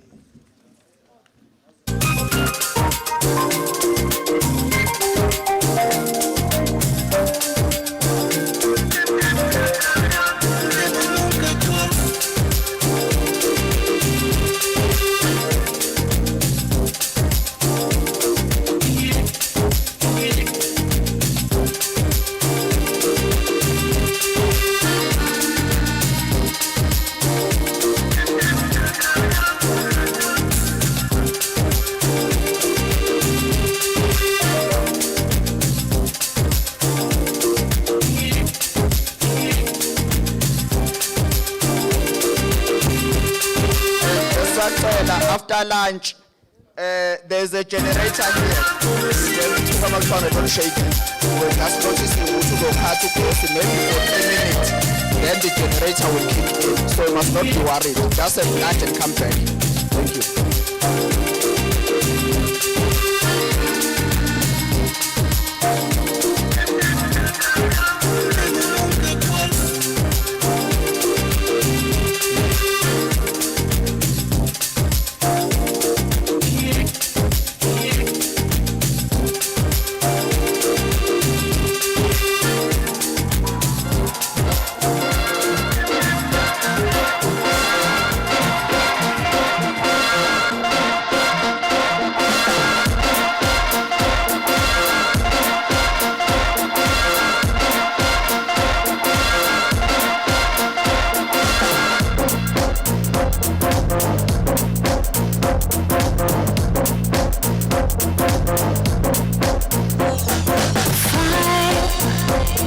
Silences of lines and curving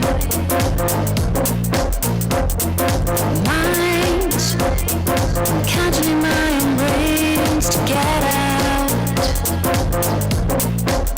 A crystal ball broke out, and all the pieces of my face dropped down. I try to glue the sound from my lips to hear the emptiness.